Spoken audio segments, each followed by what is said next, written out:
Football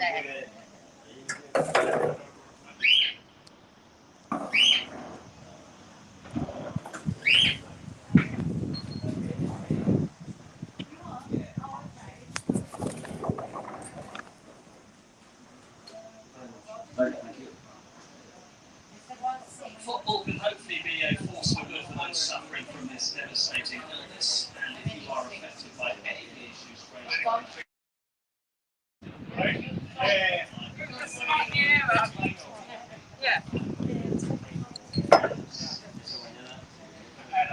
Good evening, everyone, and welcome to the Commentary Hub, the home of alternative commentary, and with association with JB Sports today and JDAC Football, and with our official sponsors, Melon. Welcome aboard for an alternative commentary for today's game between Manchester City and Leicester City. The first trophy on the line today, which is going to be the Charity Shield. It's the first official game of the season. Your host, John Kane, will be joining me later on, JB, for the match commentary throughout the two halves and even possibility of going to penalties. We start today with the lineups for both teams. Leicester City, Schmeichel in goal, Pereira, Amarati, Sancho and Bertrand, the new arrival from Southampton. He's on the left back. For in midfield, and DD, Tillemans, Perez, James Maddison and Harvey Barnes, and up front is the usual Jamie Vardy. As for Manchester City, well, of course, there's been quite a lot of talk of Manchester City lately, and Stefan in goal, Cancelo, Diaz, Ake and Mendy in defence. Cole Palmer, the young 19-year-old who spent last season with Man City under 23 and he scored 13 goals. And, of course, Fernandinho and Gundogan in midfield. And up front, Mahrez, Torres and Odozie. And Odozie, 18-year-old, who has spent last season with the under-18 for Manchester City and scoring 2 goals. As far as the subs is concerned, well, there's quite a lot of subs in both teams. Albrighton, Benkovic, Chowdhury, Daka, the new arrival at Leicester City, come from Salzburg, the 23-year-old, who scored 27 goals last season in the Austrian League. Dewsbury Hall, who was on loan at Luton. Iheanacho, of course, the usual name. Samare, who's actually been who's a 22-year-old midfielder who has arrived from Lille. And, of course, Darren Ward. There's been quite a lot of talk lately regarding Manchester City, especially in the last week with Harry Kane, and we could have probably seen Harry Kane playing in the shirts of Manchester City in today's game, or maybe he will move to Tottenham to Manchester City and be ready for first game of the Premier League, and that will be against Tottenham. Or will Harry Kane be and stay at Tottenham? I will speak to JB shortly when he arrives, comes and join us in the studio shortly. And we'll discuss that quickly, because there's been quite a lot of mess really for Tottenham and Harry Kane, and hasn't been really professional in some kind of ways. But today's game, of course, it sees Jack Grealish being on the sub bench. Of course, he cost Manchester City £100 million. So if Man City happy to pay £100 million for Jack Grealish, I'm assuming that Daniel Levy will be asking for more for his captain, or the England captain, Harry Kane.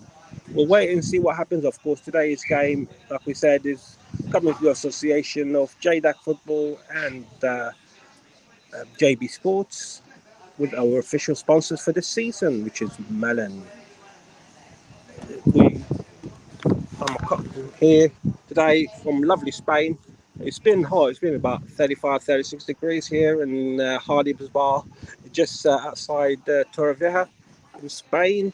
And speaking to some relatives back in London, they said there's been quite a lot of flooding, so please be careful wherever you are. And of course, always be careful regarding the COVID, which is an ongoing issue. The pandemic has been happening over a year ago now, so we wish everyone to be safe, and for anyone who's actually suffering, we wish them to be well very soon. I think JB might be with us. JB, good afternoon, JB.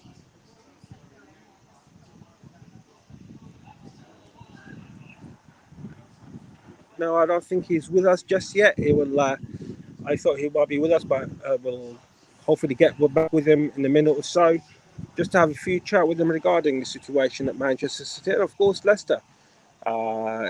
Whoever wins today's game, it only can boost the mental side of the team and give them a good boost for the start of the Premier League, which is next week, apologies. And of course, later on after this as well, we've got Sheffield United versus Birmingham, which will be with Liam Brusby. I'll be presenting that as well, but he's your commentator for tonight's game. And we start as well the Premier League next week. We've got Spurs versus Manchester City, and that will be with your host, John Kane. And of course, we've got quite a lot of more games lined up. Please check our Commentary Hub page or go to our website, commentaryhub.com, for more information on any games available. Just waiting for JB. JB, are you there?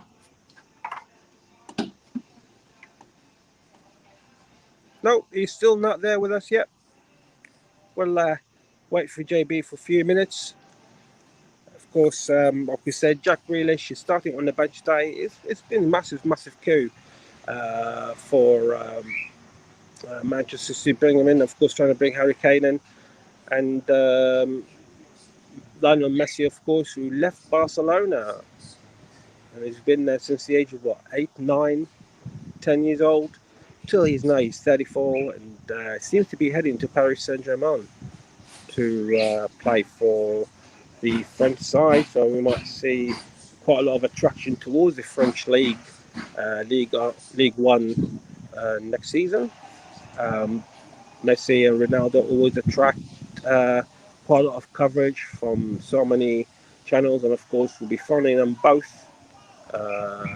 As it stands, Ronaldo is still at Juve player, and possibility that Lionel Messi will be at PSG. JB, are you with us now?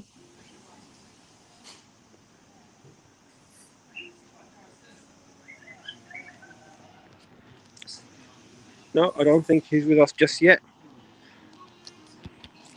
But we're still, of course, looking forward for today's game.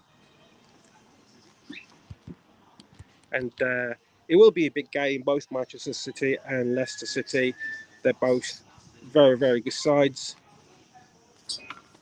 And Man City, the last 3 games in the pre-season, they won all of them. They beat Blackpool 4-1, Barnsley 4-0, and Preston 2-0. And as for Leicester, they won once in their pre-season. They beat Villarreal 3-2. They drew with QPR 3-all, and they lost to Wycombe and Burton by a goal to 0. JB, are you with us now?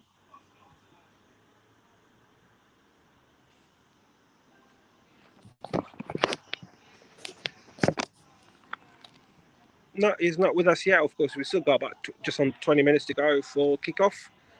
So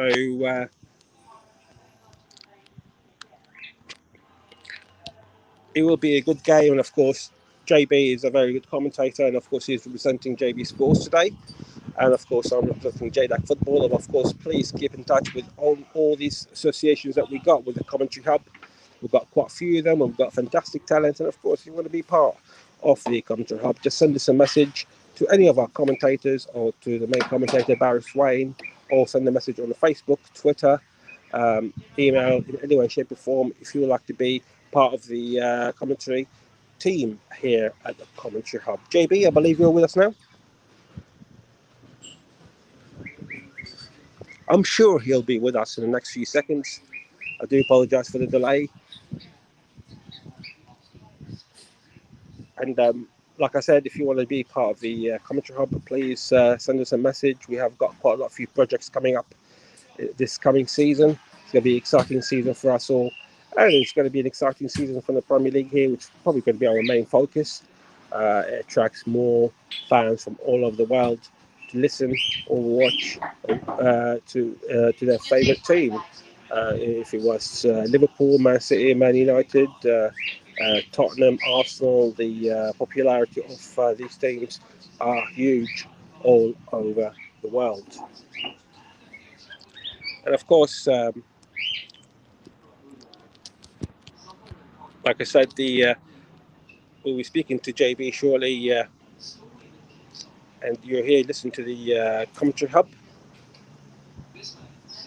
And of course, the Commentary Hub will be broadcasting live the games throughout Twitter, Facebook, and of course, we've got our new YouTube channel, which is available now to listen to our matches that we're covering throughout this coming season. Going back to the game, of course, there's quite a few youngsters starting for Manchester City. In fact, today we mentioned Cole Palmer, a 19-year-old, and to score 13 goals, even under 23 league, it is quite good. And of course, Idoze, who's only 18, he scored 2 goals for the under 18 last season. Having said that, they've got Scott Carson in goal,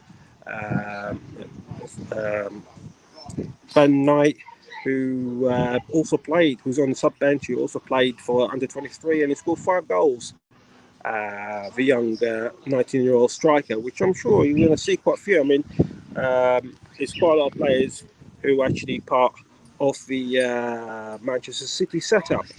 But at the end of the day, Pep Guardiola will be looking for some trophy, and it starts from today. And I believe JB is with us now. Good afternoon, JB.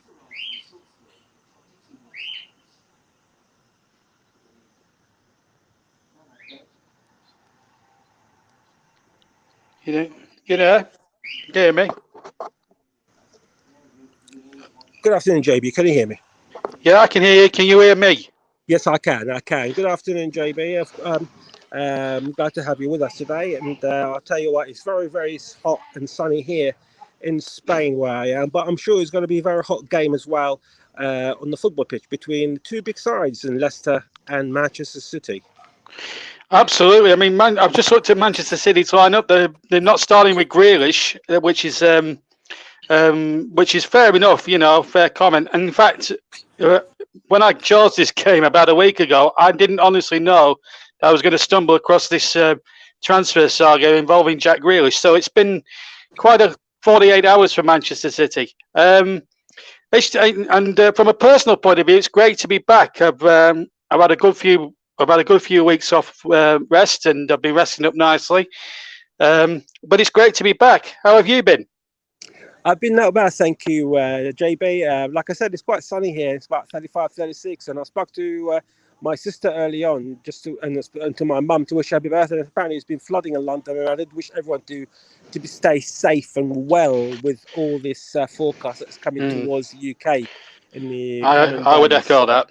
I'd echo that, John. Absolutely.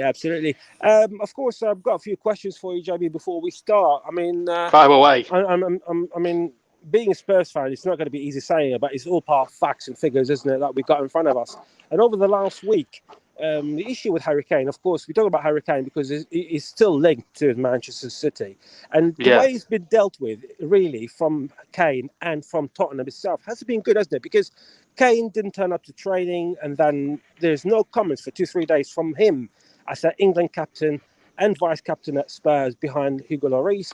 And there's nothing from Tottenham and nothing from Manchester City either, with the exception that we heard that they offered £100 million and that is being rejected. However, Kane did make his voice heard only yesterday, which is literally less than 24 hours after Messi becoming available.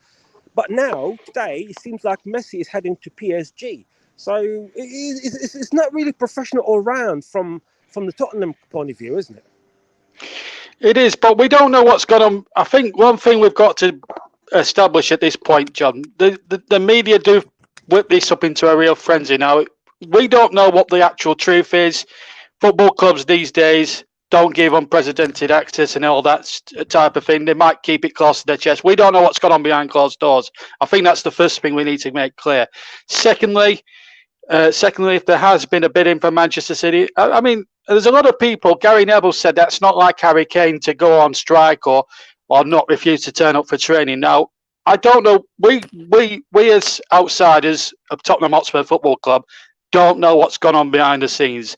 For all we know, it could be something or nothing. But on the other hand, it could be that way. But until we know the whole truth, whenever that may be, I don't want to speculate. I don't really want to be drawn into speculations. But what I will say is that if Harry Kane, if he's proven that he hasn't turned up for training, and that does surprise me because there's no. I mean, as you say, England captain and everything else, and he's one of the more professional strikers that we've got in this country at the moment. It would amaze me to the extent that that's not Harry Kane. That's not the sort of thing, unless he is trying to. Well, we don't know, but if he is doing this to push for a move to Manchester City, then I mean, no one wants to stand in the way. I mean, you look at contrast to Jack Grealish. Jack Grealish got on with the football, didn't he? He didn't say anything. You know, his club did all the talking for him, and you know there was the difference is really though, as regards Grealish as compared to Kane, that Villa did put £100 million clause which City met. You know, if he is unhappy, why keep an unhappy player? But as I say, John, we can't be too certain, can we? We can't. We don't know what's going on behind the scenes. No, absolutely. I mean, unfortunately, when that sort of things happen, it does leave quite a lot of speculations with the fans, doesn't it? And it's not easy on the fans from any side, really, when you hear about your star player not turning up to the ground. And of course, the rumours comes out, good or bad rumours. And especially, it's only days after that, Heung-min Son signed an extension, hasn't he, signed a new contract with Spurs. And it does leave Spurs fans a bit puzzled. And most of the Spurs fans I spoke to, they've all been very sort of puzzled and amazed rather than actually being cruel into Harry Kane. There's a few, of course. But in general terms, there have been like support for Harry Kane. It's like this is not him. He doesn't. It's from what we've seen with him, Spurs and in England over the last 10 years or so. This is not his attitude. This is not the way of going on things about it. And like you said, JB, I mean, in the day, the truth will come out eventually in the next couple of days, and that will put things to bed, wouldn't it? But going back to today's game, we are expecting, of course, to see probably Jack Grealish coming on possibly in the second half. But it's been a good move for Manchester City. Jack Grealish has always been compared to people like Messi and all that in a smaller scale, just a bit smaller scale to Messi and Ronaldo and what have you. But he's a very, very talented player. Now, 100 million, I don't know if I can justify 100 million, especially in the times that we are in with the pandemic and everything else. But of course, City can afford it and paid it, and Villa accepted it. But on that subject, I mean, is it really justifiable for that 100 million from your point of view? It's a hard question, isn't it? It is a tough question. I mean, City must have confidence in the lad to pay that kind of money. They're neither going to be brave or they're going to be foolish from the neck up. That's all I'll say. But what I will say is, I honestly think he's a talented player. We saw it when we came on during the Euros. We saw glimpses of what he could do. Now he was comfortable at Aston Villa because he was the big fish in the small pond there. No disrespect to Aston Villa. They are still a big club in terms of name and stature, but as regards financial terms, they can't compete with the Manchester Cities of the world. But the pressure will be on him. That's a given. I'm not sure a player is worth that amount of money. I mean, it was only about 30 years ago that Spurs bought Paul Gascoigne for £2.8 million. And people was today's rate, isn't it? Absolutely, it is, but people in those days were saying, "Oh, that's a heck of a lot of pressure." Absolutely. You know. So 100 million. I think fair play. Villa have got a good price for him. They'll be able to now dip into the market and do what Leicester have been doing and just replace him the best they can. But the pressure, people are saying to me, most City fans are saying to me, "Oh, we've got the league sewn up and that." I'm not so sure because the pressure's going to be on Pep more than ever before, and if the truth comes out that he does go to Man City, Harry Kane, the pressure will be on Pep immensely as it's never been before. And I think, we look at the City team. There's a lot of young lads in there like Palmer and Eze and one or two others, but I look at Manchester City and I think they might. I don't know if they'll win the league because I know they're spending big money, but when you spend big money, John. This is what the average Joe in the street doesn't get.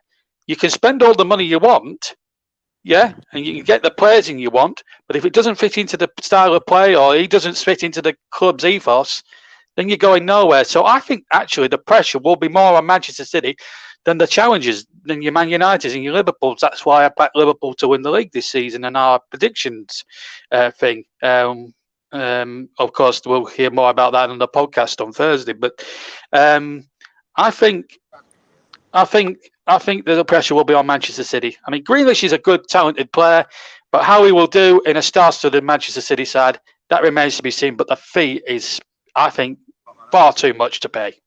No, absolutely. I agree with you on that. And of course, like I mentioned, he is on the bench today, Jack Grealish. However, um, we heard Guardiola mentioning yesterday regarding the injuries for Kevin De Bruyne and Phil Foden, and there's no time scale at the moment on when both will be back to the Manchester City squad. So probably Grealish has come into the right time, but it's still a big blow for Man City losing two fantastic, talented players who sustained their injuries through the Euros.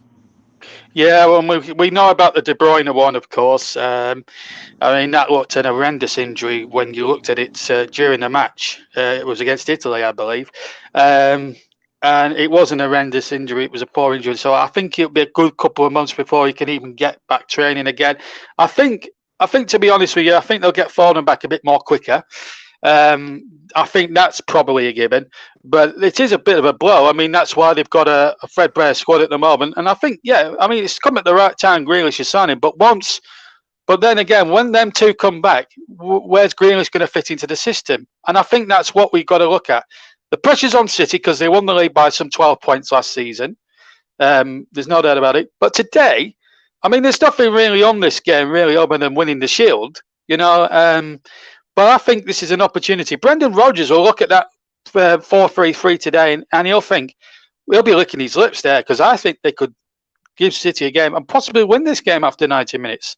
You look at the two sides on paper, the two lineups on paper, and I would say, even with the depleted squad that City have got, I would still say Leicester's is still a little bit more of the stronger side than Manchester City's is. And that's not me being unreasonable to Manchester City. It's just a fact, looking at the two teams on paper. But as we've said, John, football isn't one on paper, it's one on the football field.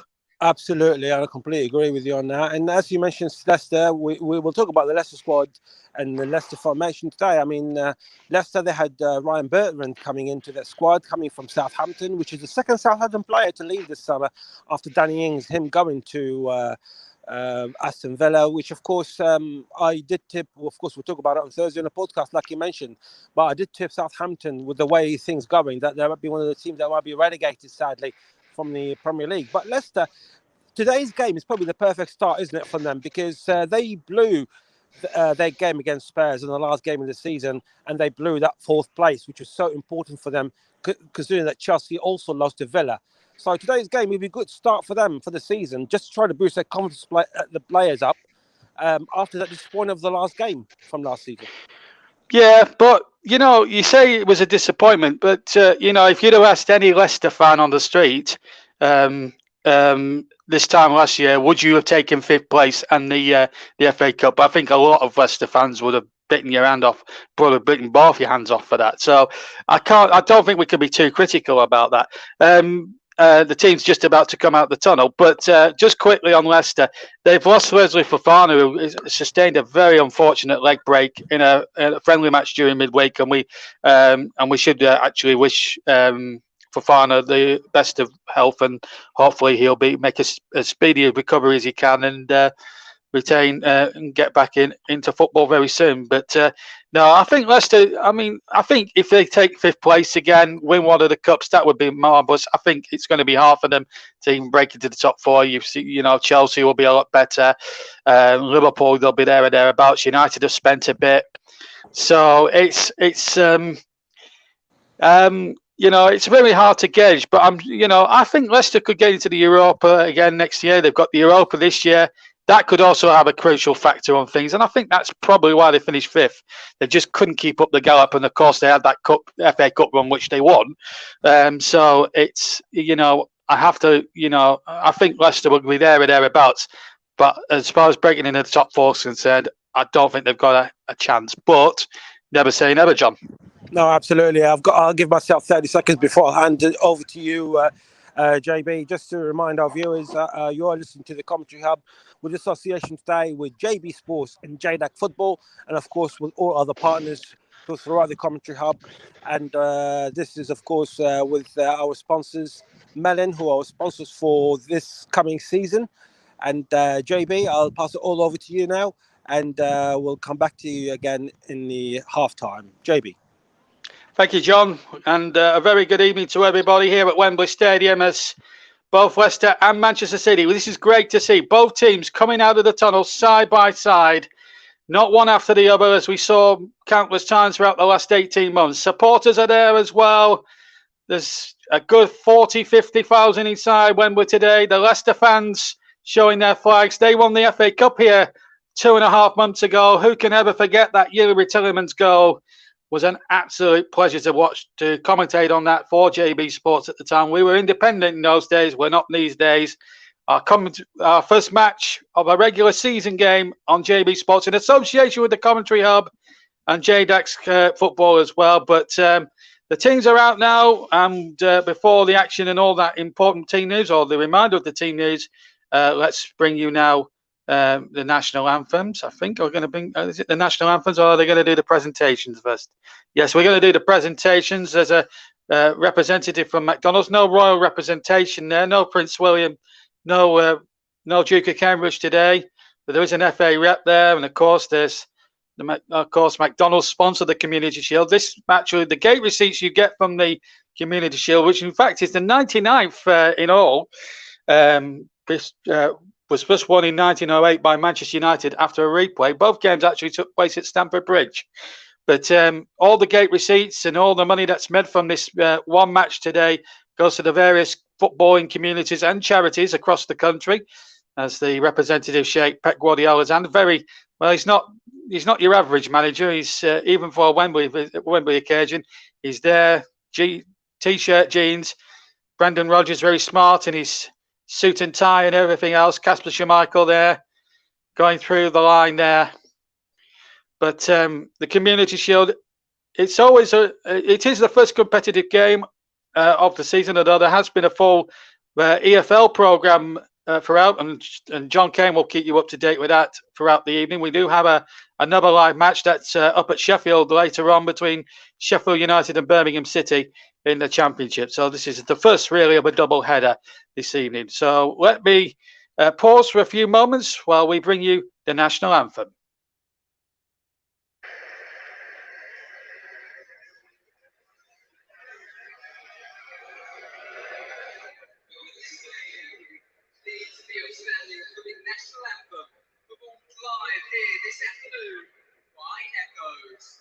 And Echoes is the people that are performing the national anthem.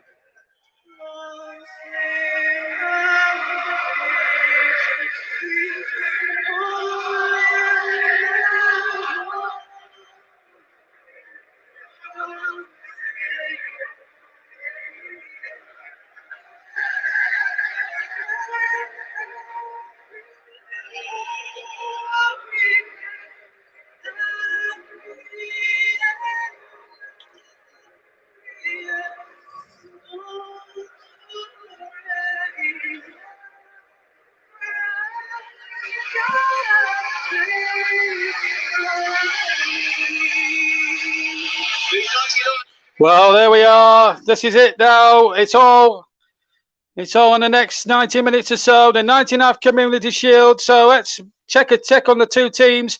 Manchester City play a 4. We'll start with Leicester City. We play a 3 at the back, 4 in midfield, 1. We'll play essentially a 3-4-1-2 formation.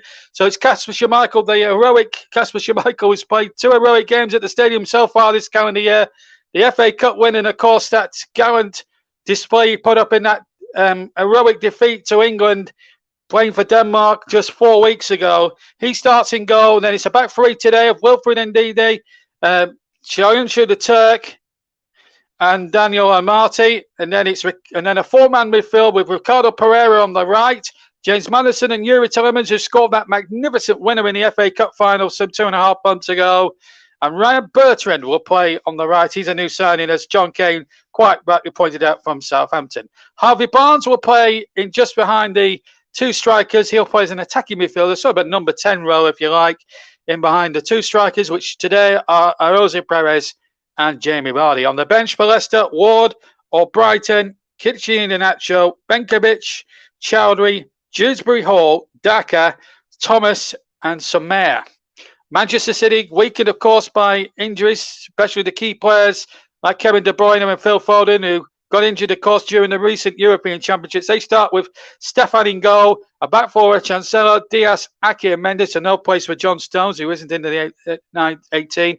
Three in midfield with Gundogan, Fernandinho and young Palmer playing in the midfield. And Riyad Mahrez, formerly of Leicester City, will play in a three-man attack on the right-hand side of a three-man attack with Torres in the centre and Eze, number 53, on the left. Substitutes for Manchester City, of course, Scott Carson, the goalkeeper. Their new signing, Jack Grealish, £100 million worth from Aston Villa just 2 days ago. Rodri, Bernardo Silva, Sadler, Doyle, Gomez, Kutu, and Knight. The referees, I'll run through the officials as well very quickly. The officials, today's referee comes from Lancashire. Paul Tierney is the referee. Two assistants, Ian Hewson from Liverpool and Neil Davis from London. The fourth official, also from Liverpool, is Peter Banks. And our VAR referee, well, yes, we've got the dreaded VAR in action today, Darren England from Sheffield. So Leicester have won the toss for colours and the toss for the kick-off. Jack Grealish there on the bench. Pep Guardiola saying in the press conference yesterday, he's had a week of pre-season training, but no more, so he's only fit enough for the bench. City in their change shirts. They take the knee, quite rightly so, to combat the ongoing battle against racism in football, which we could all do without. Everybody's equal in this brave new world of equality, and quite rightly so. And away we go then. Leicester to kick off, attacking the goal to my right-hand side in blue with white shorts and blue stockings. City in the white shirts, sort of green sort of shorts and white socks. I don't know what I make of that kit, to be quite honest, but first ball out of play, and it's an early throw to City just shy of halfway. You're listening to the Commentary Hub with JB Sports, also live on JDAC Football, Storm FM's official YouTube channel, and Commentary Hub 2, also on Periscope, Twitch, and Twitter as well. All platforms, all bases today. And of course, we've got another game coming up as soon as we're finished here this evening. Join John Kane well in time for 8 o'clock when we've got a brilliant game coming up between Sheffield United and Birmingham City, one of my dark horses to do well in the Championship this season. You'll find out more on Thursday night when we do the podcast. And of course, we've got the podcast coming up as well. And 2 Championship games tomorrow and the podcast, of course, on Thursday. 3 kick to Leicester City and a foul on James Maddison there by Ilkay Gundogan, who actually famously scored a penalty in the European Cup final for Borussia Dortmund 7 or 8 years ago now. They, in a losing cause, they lost to Bayern Munich, you may remember, in that all German final. And a free kick it is then to Leicester City, rather. FA Cup winners. Second appearance in the last 6 years. They did lose the last time they were here. You have to go back to 2016. They were last year as Premier League champions. And they lost that day 2-1 to Manchester United. 3 kick towards the far side, and it's Bertrand now on the far side. With a chip in there by him towards the penalty area. Knocked away again. Amati picks the ball up, finds Sayumchu. Sayumchu now back to Ndidi, rather. And Ndidi knocks the ball back across, and then Gundogan gets back there. And there's a good defensive job there for Manchester City. 2 minutes gone. Leicester 0, Manchester City 0 in the 2021 FA Community Shield, sponsored by McDonald's. And here comes Martin getting the ball back to Kasper Schmeichel, who was beaten by a rebounded Harry Kane penalty, exactly the same end in that famous European semi-final. And Schmeichel gets the ball back, finds Amati now just to the left, just to the right rather of his own D, gets the ball to Haaland's halfway, but it's then not back. Mendy now has it, and he finds Nathan Ake, signed from Bournemouth last summer. Now Stefan gets the ball away with his right foot and gets it away towards Riyad Mahrez. Of course, he's sporting a blonde hairstyle as well as Mendy. That might be very difficult if they're both in the penalty area for the same set piece a little later on, perhaps. Might be very difficult to distinguish the two of them. No mistaking Sayoncha. The long-haired Turk gets the ball forward, but it's straight into the arms of Stefan, who picks it up just inside his penalty area. And both sides just feeling their way in. Manchester United had a good round off the pre-season. They beat Everton 3-0 this afternoon. They were beating Everton very comfortably earlier on. But this isn't. No, they said the naysayers of this Community Shield. They say as Stefan just about gets it away, although Perez was quickly onto it, and the ball played forward towards. Was it Palmer? No, it was Edozie. Edozie was the man trying to keep that in. He couldn't. So we're coming up to about 4 minutes of the Community Shield. Just to remind you that 6 substitutes are allowed in the game. Out of the nominated 7. Here's the ball being picked up now by Barnes. Into the penalty area. Good effort there from Barnes. Well blocked. And Gundogan can get it away from the edge of the penalty area. Good start to the game, this. Mahrez on the chase. Sayoncha across. And that goes out for a throw on the far side. Yes, so 6 substitutes are allowed in the 90 minutes. And out of a nominated 7 or 8, 6 can play at any one time. If it does end a draw, incidentally, after 90 minutes, we will go not to extra time, but to a penalty shootout to decide who will win this season's first piece of silver honor for the Community Shield. Of course, used to be called the Charity Shield, but it still benefits charities and communities up and down the line to do with football. And McDonald's have supported the event now for well over 15 years and have done a terrific job sponsoring the event. Free kick though, a bit of a clumsy foul there by Daniel Amati there on Edozie. So a free kick it is to Manchester City in a position of some 30 yards from goal, almost central. And Gundogan is going to play over the set piece. The Leicester fans behind Schmeichel's goal now just worried a little bit at the moment. So this is going to be a bit of a worry this for Manchester City, for Leicester City here. Man City have a free kick. 30, as I said, something like 30 yards out. Paul Tierney making sure that everyone's back the full 10 yards distance. There's a 2-man City wall in front of a 5-man Leicester wall. Looks like Gundogan now, although Mahrez is complaining that Leicester players aren't 10 yards back, but probably a mild complaint.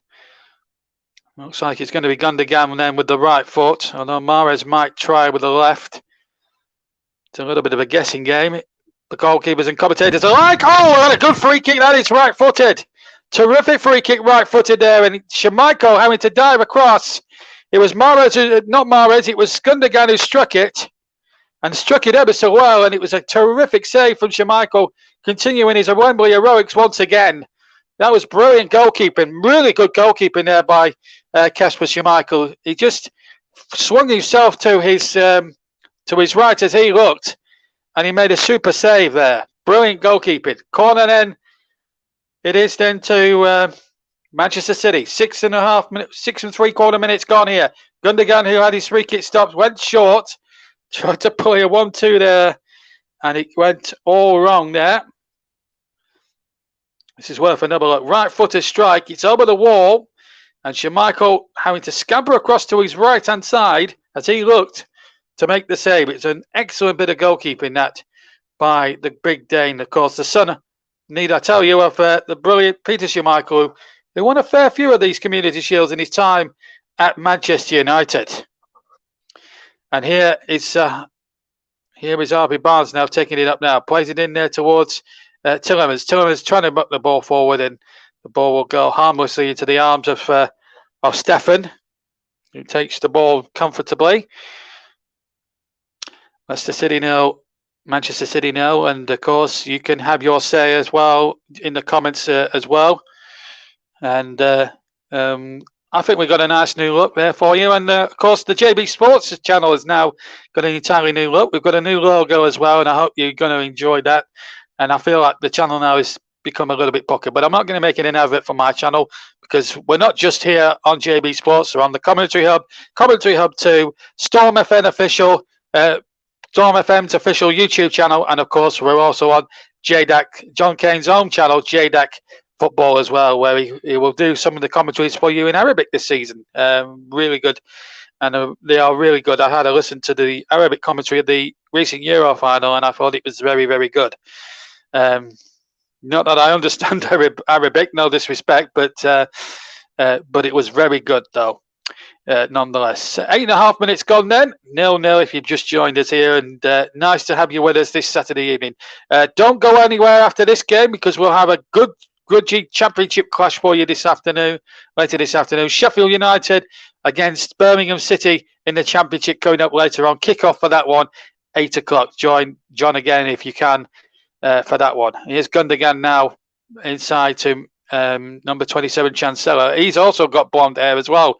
3 of them have got exactly the same blonde hairstyle in the City ranks as the ball was lifted in there, nodded down, and the chance went begging there for Gundogan, and it's into the arms of Schmeichel. So 9 minutes gone then at Wembley, and both teams, of course, Wesley missing key man Wesley Fofana. We sustained a very awful injury, of course, the other week when Leicester were playing a pre-season friendly. In the build-up to this, Fofana was a victim of a late challenge, you may remember, and sustained a broken leg. And our best wishes go out to Wesley Fofana as well. Hope to see him fit and well again and back on a football field pretty soon, we hope. A good talent, and really sad to see him in that. It was sad to see him stretch it off the other night. Manchester City, of course, lost 2 of their key men during the Euros. As you know, Phil Foden, he didn't actually play in the final, funnily enough, because of the injury he sustained. So he missed the final against Italy. But and then Kevin De Bruyne also against the Italians, also tore something in his leg as well. I'm not very good with medical stuff, but he's going to be out for some time. Me and John Kane were talking it over as we look at the Leicester City bench. These are some of the players that are either injured or just haven't been able to make it inside. Johnny Evans there, who was actually stretched off quite early on in the final, in the FA Cup final. You may remember back in May, had an heroic first 23 and a bit minutes, and then had to go off. But that's just, it'll be interesting to see. It's a good opportunity, this Community Shield match, to try out 1 or 2 new ideas and 1 or 2 new things, I suppose. Like, for example, new formations. City, you can guarantee, will be 4-3-3, but this is the first time, I believe, that Leicester have tried this 3 at the back with 4 in midfield and 1 in behind Perez and Vardy. They usually play a 4-3-3 formation normally. Well, certainly when they're at the KP anyway. Here's Madison. Robert Harvey Barnes has it now. Ball played over to Bertrand. Bertrand keeps his feet well. Here's Barnes inside the penalty area. Can't get it out, but it is a Leicester corner. Good work there from Harvey Barnes. Son, of course, of Paul Barnes, the former Burnley and York City striker. Was actually born in Burnley, believe it or not, listeners. But has really come to prominence in Leicester this last 2 or 3 years, and he's a real class act. On his day, he's a brilliant player. Leicester have a corner then, down at the right-hand end, where all the sky blue shirts of Manchester City supporters are. There's something like 20-odd thousand Manchester City fans inside the stadium today. Corner to be taken from the far side then, as it's floated in there towards the area. Indeed, he got up there. Ball comes out again to Bertrand on the far side. Back to Tielemans. Tielemans crossing from the left. It's a dangerous one. Knocked away by the City defenders. And then Maddison tried to volley it before Gundogan got a foot in. And the ball now back with Pereira. Finds Tielemans. Still on halfway. Leicester have still got plenty of blue shirts forward at the moment, but they're going back to Kasper Schmeichel. 12.5 minutes gone. It's Leicester City 0, Manchester City 0. If you've just joined us here on the Commentary Hub 2, JB Sports, JDAX Football, and Storm FM YouTube channel, as the ball fended in there towards Vardy. I was saying in an interview the other day, he was asked, how old are you? He said he's 34. How old do you feel? He said 23. So that just shows the vitality of the lad, Vardy. He's come through the ranks. He's come up the hard way, of course. Started off in non-league, then went to Fleetwood, where he really made his name when they got all those promotions to the Football League. Has been at Leicester since 2012 and has never looked back. A Premier League title winner, England caps, an FA Cup winners medal. And after nearly 10 years at the club, he's had a lot to show for his loyalty and dedication to Leicester City Football Club.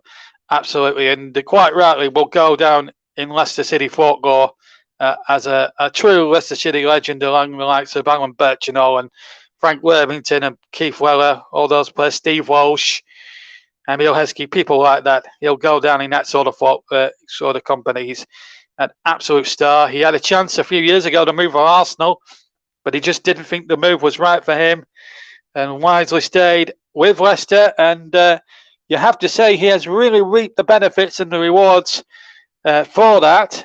And that is a testament to him. As Manchester City try to attack again, but the ball is now back with Soyuncu and is also back with Kasper Schmeichel. And plenty of live football coming up in the next 10 days. We start with the Premier League next week. We've got a live match on Friday night between Brentford and Arsenal. What a London derby that promises to be. Mike Arneman's going to be your man in the box for that one on Friday night. And, of course, we'll have hopefully Justin Hoyt with us as well. And it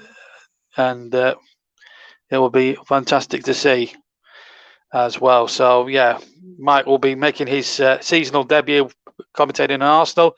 And, of course, we'll have a new guy. We'll have a few new voices. We've got Man City, we've got Man United, Leeds, Norwich, Liverpool, amongst others, coming up for you next week as well. So, plenty of good football to look forward to. And, of course, our podcast, of course, join us at 8 o'clock. And along all the Commentary Hub participating official broadcasters this season. Here's a dozy to the cross comes in, and that was Mendy's cross, and it had to be hooked over practically on the goal line inside the 6-yard box by the Turkish international Soyuncu. But good play there by Edozie. Good crossing from the left-hand side, and there was one or two players waiting in the centre for City, and Soyuncu had to be cautious about that. We've had 15 and a half minutes gone. We've just had over a quarter of an hour here of this 19th Community Shield. Plus won by Manchester United back in 1908. They beat Queen's Park Rangers, would you believe? Anyway, here comes Gundogan with the corner into the penalty area, or outside the penalty area. Cancelo trying the shot right-footed, and it sails over the bar. In fact, it was Mahrez, rather. I'm getting confused with all these hairstyles. That's what it is. But it's the first actual meeting between these two sides, as we just see I'm just seeing a replay here. Mahrez just a little bit heavy with his touch, and then his finish was a little bit, shall we say, sliced, to use a golf analogy, golfing terminology. But the last time these two sides met in a non-league a game outside the league, you have to go back to the 1969 FA Cup final, and Neil Young scoring the winning goal for Manchester City. Then managed, of course, by the brilliant Joe Mercer, and assisted brilliantly by the charismatic late great Malcolm Allison, one of the game's great characters. And of course, Leicester, that was the last time before this season they'd reached the FA Cup final, of course. But we all know what happened in May. One of the most remarkable performances. Possession, Leicester have had the better of it, 58%. Manchester City have had just 42%. But I would have expected that, looking at the strength of both team sheets before then. There was a player gone down. Referee Tierney went in the game flow, trying to give an advantage. City have a chance here with Vardy. Vardy shoots, and it's turned away behind the left-hand post, behind for a corner by Stefan. It was a terrific effort. It was sort of a snapshot. It was Perez who put him in there. Vardy, first touch was a little bit heavy. It may have just been going in wide of the goal there. Let's just see. We've got a camera inside the goal. Yeah, it was just going wide, but Stefan couldn't be certain and did really well. It was a high foot there by Palmer, which probably took Soyuncu, who's quite a tough man, out for the count, but he's up and on his feet, okay, I'm pleased to report. And I wonder if Palmer's been booked for that. I think the referee's just letting it go, purely and simply because it is the Community Shield. It is the first game of the season.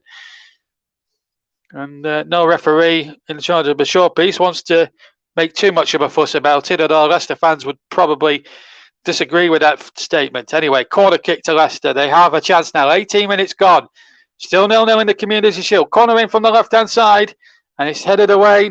A bit up and under-ish. Shayunchi now heads the ball forward from the edge of the penalty area, and then City get it away again. A little bit of a miss kick there, and now City could be in business with Riyad Mahrez, the former Leicester man, and they know all about his prowess and his pace and his power. He takes on Shayunchi inside the area. Mahrez shoots, deflects, and onto the roof of the net. And all of a sudden, within the space of about 60 seconds, or just inside 60 seconds, Leicester, from having a corner themselves at one end, have now considered a corner at the other end to Manchester City. So 2 corners, one for each side, inside the last 60 seconds or more. And now, or the last 60 seconds possibly, or less, I should say. Had Schmeichel scrambling, almost collided with his right-hand post at that point. So a corner kick then to be taken short. And it's taken short here to Edozie. Edozie now back to Mahrez.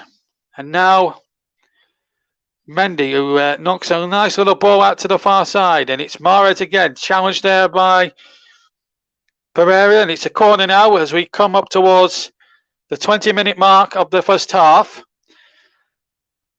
JB, John Stuttard, your match commentator. John Kane will be with you again at half-time to chew over the bones of what's been a highly competitive first half as well. Ruben Dias is forward from the back. Fernandinho is there as well. So too is Ake as the corner goes short, and it's a bad ball. Gundogan and Mahrez got their wires crossed as far as communication was concerned. And the ball runs dead into touch for a goal kick. As Pep Guardiola, casually dressed in that t-shirt, trademark white t-shirt. He's a very unconventional fashion sense amongst football managers in this country. Said in a press conference yesterday when asked about Lionel Messi, he wasn't interested. He said he was interested in Harry Kane potentially. But as far as Lionel Messi was concerned, no way was his blunt answer to the questions from the journalists yesterday.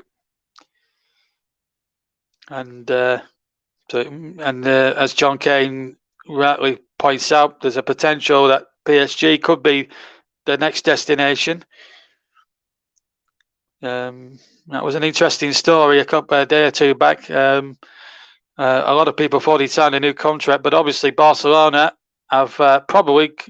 There was a statement coming out. I'll just come back to that in a second because Parma's trying to get City forward, and Torres actually wasn't on the same wavelength there. He was a little bit slow, and in the end, a goal kick has been given because it came off Ferran Torres for a goal kick to Leicester. Going back to the Lionel Messi thing, interesting to come out of Barcelona because if they had signed a new deal, it would have bankrupted them or they'd been looking over their shoulders for the next 50 years, the club came out and said, which is an interesting subject. So it's obviously that things aren't well with the finances at the Nou Camp Stadium at the moment, hence why they're still trying to push this ridiculous idea of a European Super League through alongside Real Madrid, who again are struggling a little bit financially as well, and Juventus, who of course still have Cristiano Ronaldo on their books, at least for this season. 21 and a half, we've had just shy almost of halfway through the first half. It's just that one big opportunity for Gundogan from a free kick, which was well tipped over brilliantly by Kasper Schmeichel. And of course, Vardy forced a good save out to Stefan at the other end as well. Sayunchi now battles with Palmer, number 80, and wins a throw-in off Palmer. 22 gone. So we're coming rapidly now towards the halfway mark of the first half. Leicester City 0, Manchester City 0 at Wembley. And it's great to see supporters here again at Wembley, and it's magnificent to see. And it's been very tough. Great to see fans back at Football League matches. 6th of March, you'd have to go back to the last time we saw almost full gates at a Football League ground or any Football League game.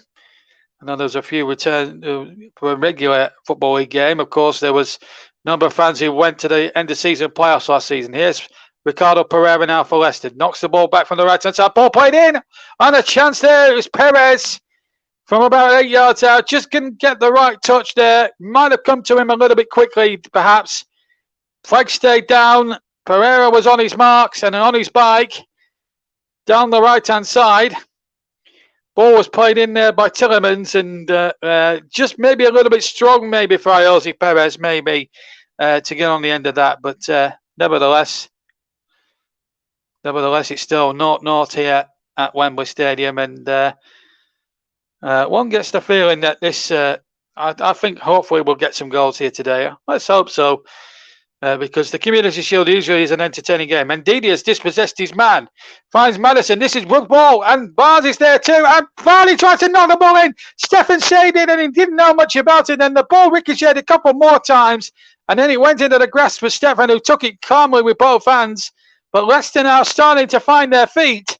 And almost were in the lead there. Some good enterprising play from Ndidi and Madison to unlock the door. Then Harvey Barnes got involved.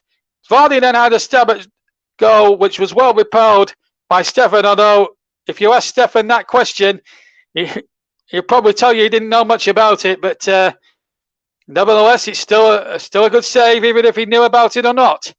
Even whether he never knew about it or not, it's still a good save nonetheless. And City are still in it at 0-0.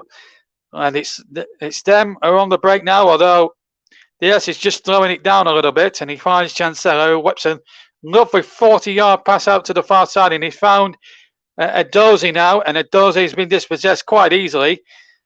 But Leicester looking a more balanced side, and here it's Pereira again, right-hand side, and he's battling with Edozie again, and he's away from Edozie's advances.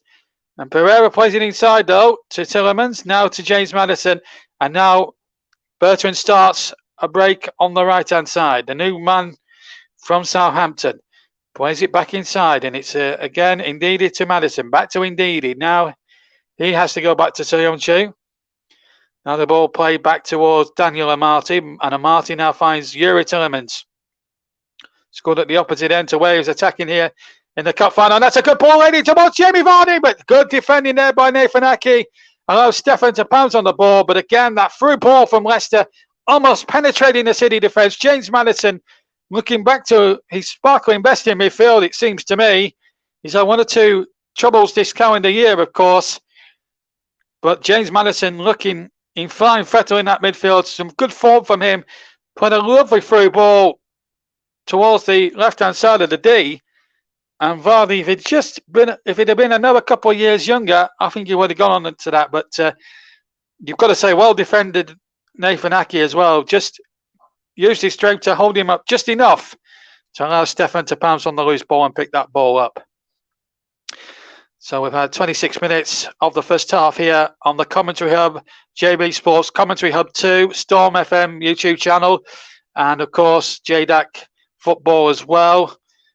John Kane's fine old channel, and of course we're on Twitch, Periscope and Twitter as well. And it's 0-0 between Leicester City and Manchester City in the first big clash of the season, the 2021 FA Community Shield, supported by McDonald's. This is the effort again for Jamie Vardy. This was the earlier chance which came to him, and it hit Stefan, in fact, in the chest. This was the goal mouth scramble, the little pinball machine, and then a few moments. This is the again. Well, I think he might have. Well, it was a very unorthodox sort of save, whether he noticed it or not. The save was actually quite unorthodox, it has to be said. Anyway, here's Bertrand keeping it in on the left-hand side, but loses possession at halfway. Now the ball is not forward, but straining the arms of Kasper Schmeichel. But both goalkeepers doing reasonably well here in this opening 27 minutes, and credit to them too at the moment while we're still at 0-0. But it's a good game of football. There's a chance now here. Oh, and it's Edozie just to the left of the D, after the 6-yard area. He went to hit it first time with his left foot and absolutely sliced it into the Leicester City fans for a goal kick to Leicester. But Leicester's just showing their vulnerability with that back three again. This time, really, a more seasoned striker for Sergio Aguero would have been in the side, or David Silva perhaps. It may have been a better type of finish. He's a young kid, Edozie. I think we've got to give him the benefit of the doubt of that. Of course, the excitement of playing at Wembley for the first time might have had a bearing on that. And sometimes when you're playing at Wembley, you get the excitement. Meanwhile, whilst I'm talking to you, there's been a foul there by Chancelo on Harvey Barnes, number 7. A little bit of a push going on there. So a referee really has to have eyes really in the back of his head. So far, it's got to be said that Paul Tierney has had a good match so far. He's looked very, very good. He's given the game every conceivable opportunity to flow. And that, to his credit, has got to be a good thing there. So, plenty happening here in this opening stages of the first half. And here's Aki now, just dawdling a little bit there on the edge of the own penalty area, but he got it back to his goalkeeper all right. And a good header won there by Ndidi, and then the ball knocked forward by Tillemans, but he's lost possession that time. And the referee deciding that is a free kick by a foul there on Gundogan by Jose Perez. Both players up and about and smiling with the good human nature that the Community Shield is quite famous for. It's played in with a good. You don't get too many fiery Community Shield games. Usually played in a very good spirit, good humoured spirit. Apart from 1974 when Giles, Keegan and Bremner had their bit of a dust up at the end, which led to Bremner and Keegan being sent off and throwing their shirts down in disgrace, as the great Barry Davis once said. Hopefully we won't get any incidents like that here this afternoon at Wembley Stadium. It's a good game, not ill-tempered by any means. Good attitude from the players. Here's a Dozy now going down the left-hand side. Has to go back to Mendy. Mendy now in field. And ball has been lost there by Fernandinho, the more experienced, who's been at the club now for some 7 or 8 years himself. So he's a bit of a veteran these days. Here's James Maddison now for Leicester City, and he was surely tripped, but referee telling him to get up. Leicester in possession now. So they've got the ball. So referee Tierney just saying, come on, let's just carry on and play some football. Half an hour gone. It's Leicester City 0, Manchester City 0 in the Community Shield.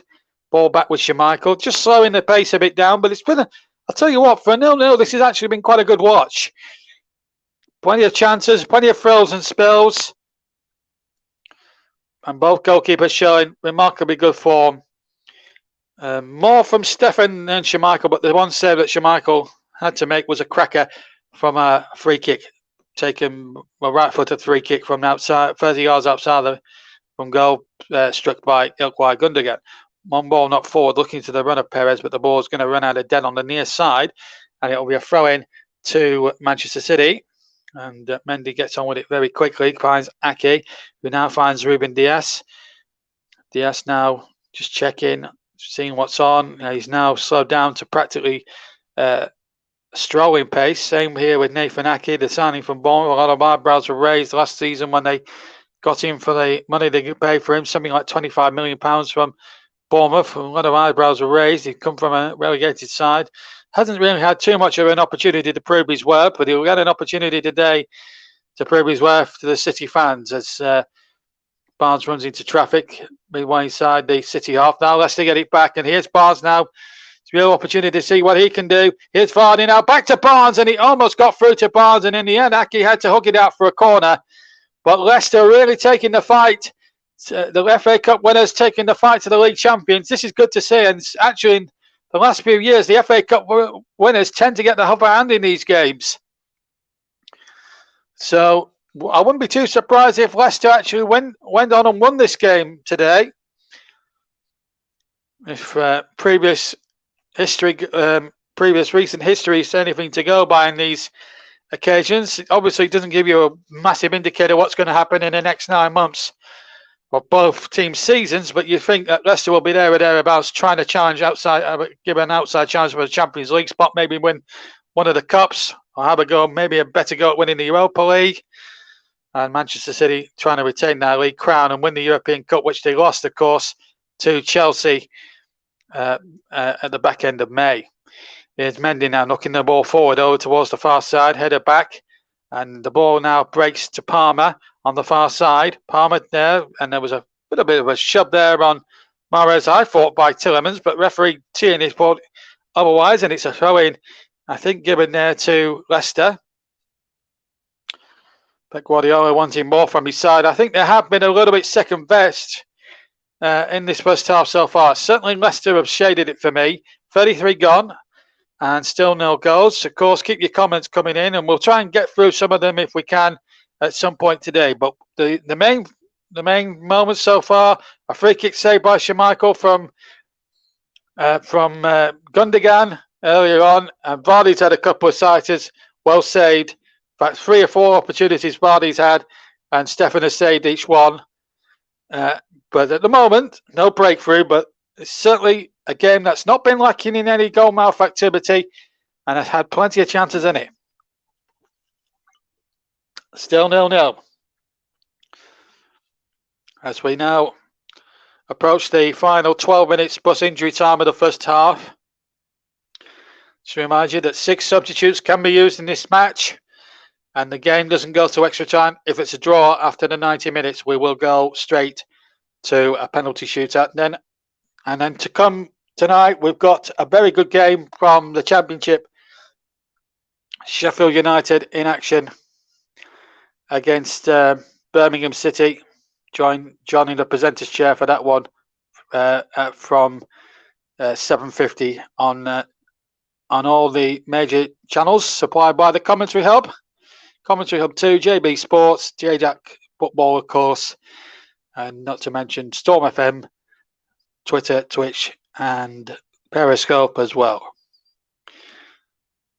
And of course, the man of the match, I should also tell you, if John hasn't told you already, I certainly will. The man of the match today will be voted for by yours truly, and it's sponsored, of course, again, the second season running by Commentary Services. As the ball crossed in there by Jose Perez, but straight into the arms of Stefan, who takes the ball and bowls it straight out to Gundogan, and Gundogan now running towards the halfway line on the left-hand side. Gundogan just has to check back. Looks for Fernandinho, just outside the centre circle to the left of it. Now goes back to Gundogan. But City now just slowing the pace down, slowing the tempo down the way they want to play it at the moment. And here is Riyad Mahrez, the pacey winger who came to prominence for Leicester City. Bought him for peanuts and sold him for quite a fortune. And haven't looked back since. Mike's on saying hello. Hiya, Mike. Nice to have you with us. And of course, you'll hear Mike's dulcet tones on Friday night, 6 days' time, as he takes the commentary. And of course, he'll have a special guest commentator, our old friend from the Euros, Justin Hoyt, will be joining him in the commentary box for Brentford against Arsenal. That's on Friday night, around about 7:45, 8 o'clock kickoff for the first match of the new Premier League season. Mike Arneman will be your Fox in the box for us this coming Friday. Don't forget, we've got 2 more Championship games tomorrow afternoon. As I'll tell you those a little in a second or two, because we've got a free kick in a promising position on the right-hand side for Manchester City, fouled by Seung-Chu or Riyad Mahrez. So a free kick now to Man City, and Mahrez is going to take it far side. Now, can they get an opening goal from here? Well, inside the last 8.5 minutes of the first half, are we going to see a late flurry of activity, and are we going to see an opening goal in this Community Shield game? Looks like he's going to be left to Gundogan to float it in there.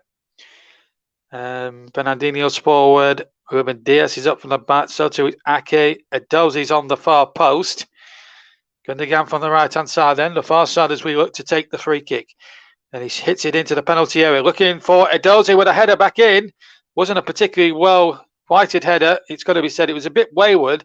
And it's come out as far as Mendy on the halfway line. Mendy hits the ball forward towards the Leicester box. Headed behind for a throw into Manchester City. Just 5 yards short of the near corner quadrant. Still 0-0 if you've just joined us here as well.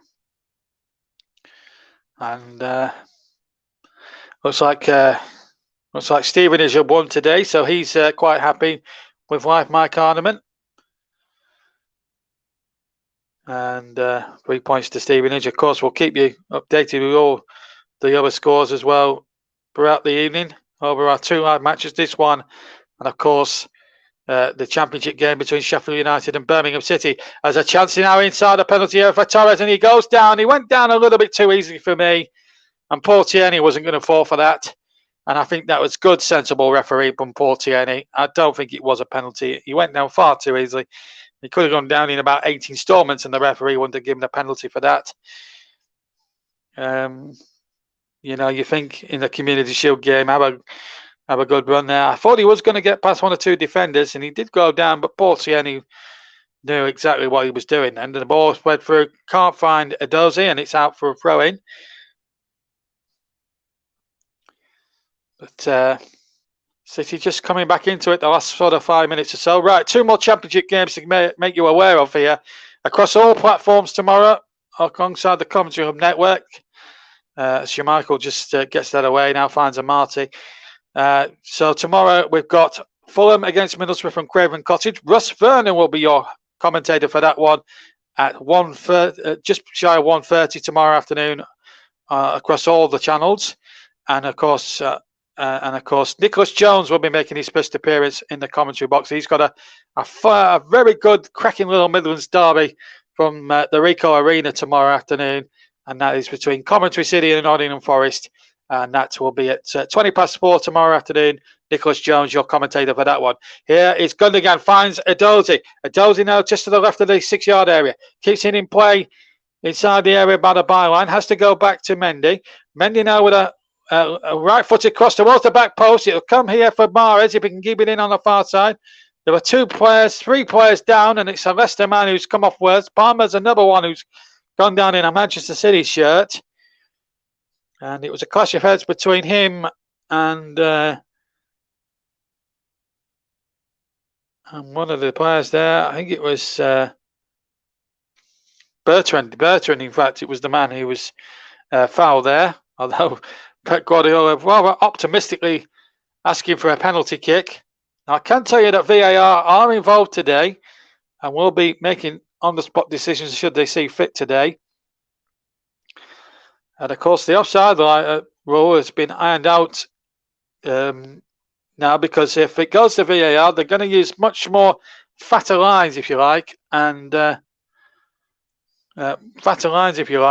just to determine. I think what they're trying to do, there was a lot of controversy last season about players who looked like a half a foot offside were actually caught offside. This new line that they're going to use for VAR throughout the Premier League and FA Cup and whatnot this season is designed to help the attackers more rather than the defenders, because they got a lot of first stick there from the attackers taking side, especially if you think you've scored a perfectly good goal and it gets called off for having half a toe offside. When half of your toes offside, I think that's a bit harsh on the attacking team. So what VAR and what Mike Riley, the referee's chief, has tried to do is try to make it fairer to the attacking team. And I think that is good. Now, Pep Guardiola, for complaining, I've just found out, has been shown a yellow card. So now he's now got to watch his step. Pep Guardiola, sensationally, has been given a yellow card. Now, whilst I was blabbing on about the new offside law for VAR, it's all very complicated, but there was nothing wrong with the old offside rule of many years ago, but I'm just an old dinosaur, really. Here's Nathan Ake now to Ruben Dias. Dias midway inside his own half. Good first half, entertaining first half. I'll be happy for something to drink at half time. Get my throat ready for the second half. John Kane will run you through the comments that have come in throughout the first half, and of course he'll run you through all the scores that has been happening across the country today. Championship League and Leagues 1 and 2 are underway in the Football League as Mahrez has a run of about 20 yards, then just shoots. In fact, it was Cancelo. Again, I'm getting my blonde hairstyles mixed up a little bit. Early season rustiness from the commentator as well, but still 0-0. But a good performance from both sides, and I've really enjoyed some of the football that's been played, even though we had no score here at the headquarters of English football. Of course, the good old, a brand. I wouldn't say new, relatively new Wembley Stadium, of course, which is making history now in its own right. Now it's been up now for over 13 years, This lovely stadium that we've got here under the arch. There was a lot of criticism when it was built.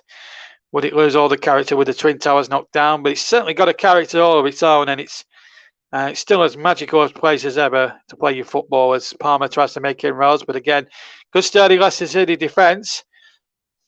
Chances for both sides in this first half, but no breakthrough yet.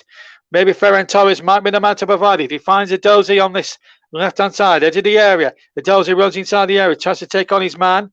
Comes to Gundogan, hits it right-footed. Gundogan shoots and over the top into the Leicester City fans, and a goal kick it is for Leicester City. Still 0-0. And, yeah.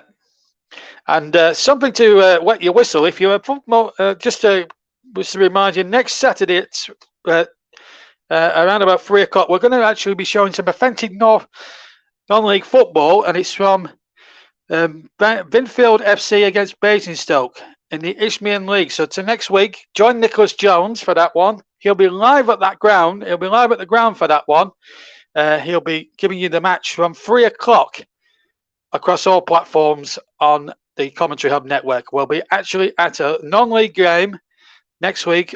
No word of a lie. Nicholas Jones has done a magnificent deal to get that on the air. So well done to Nicholas. Good enthusiasm. And I'm also looking at doing 1 or 2 non-league games throughout the course of the season myself, locally as well. So, and give them a little bit of national airtime as well, and international airtime, because all our streams, of course, across YouTube go all the way around the world. So you're joining us.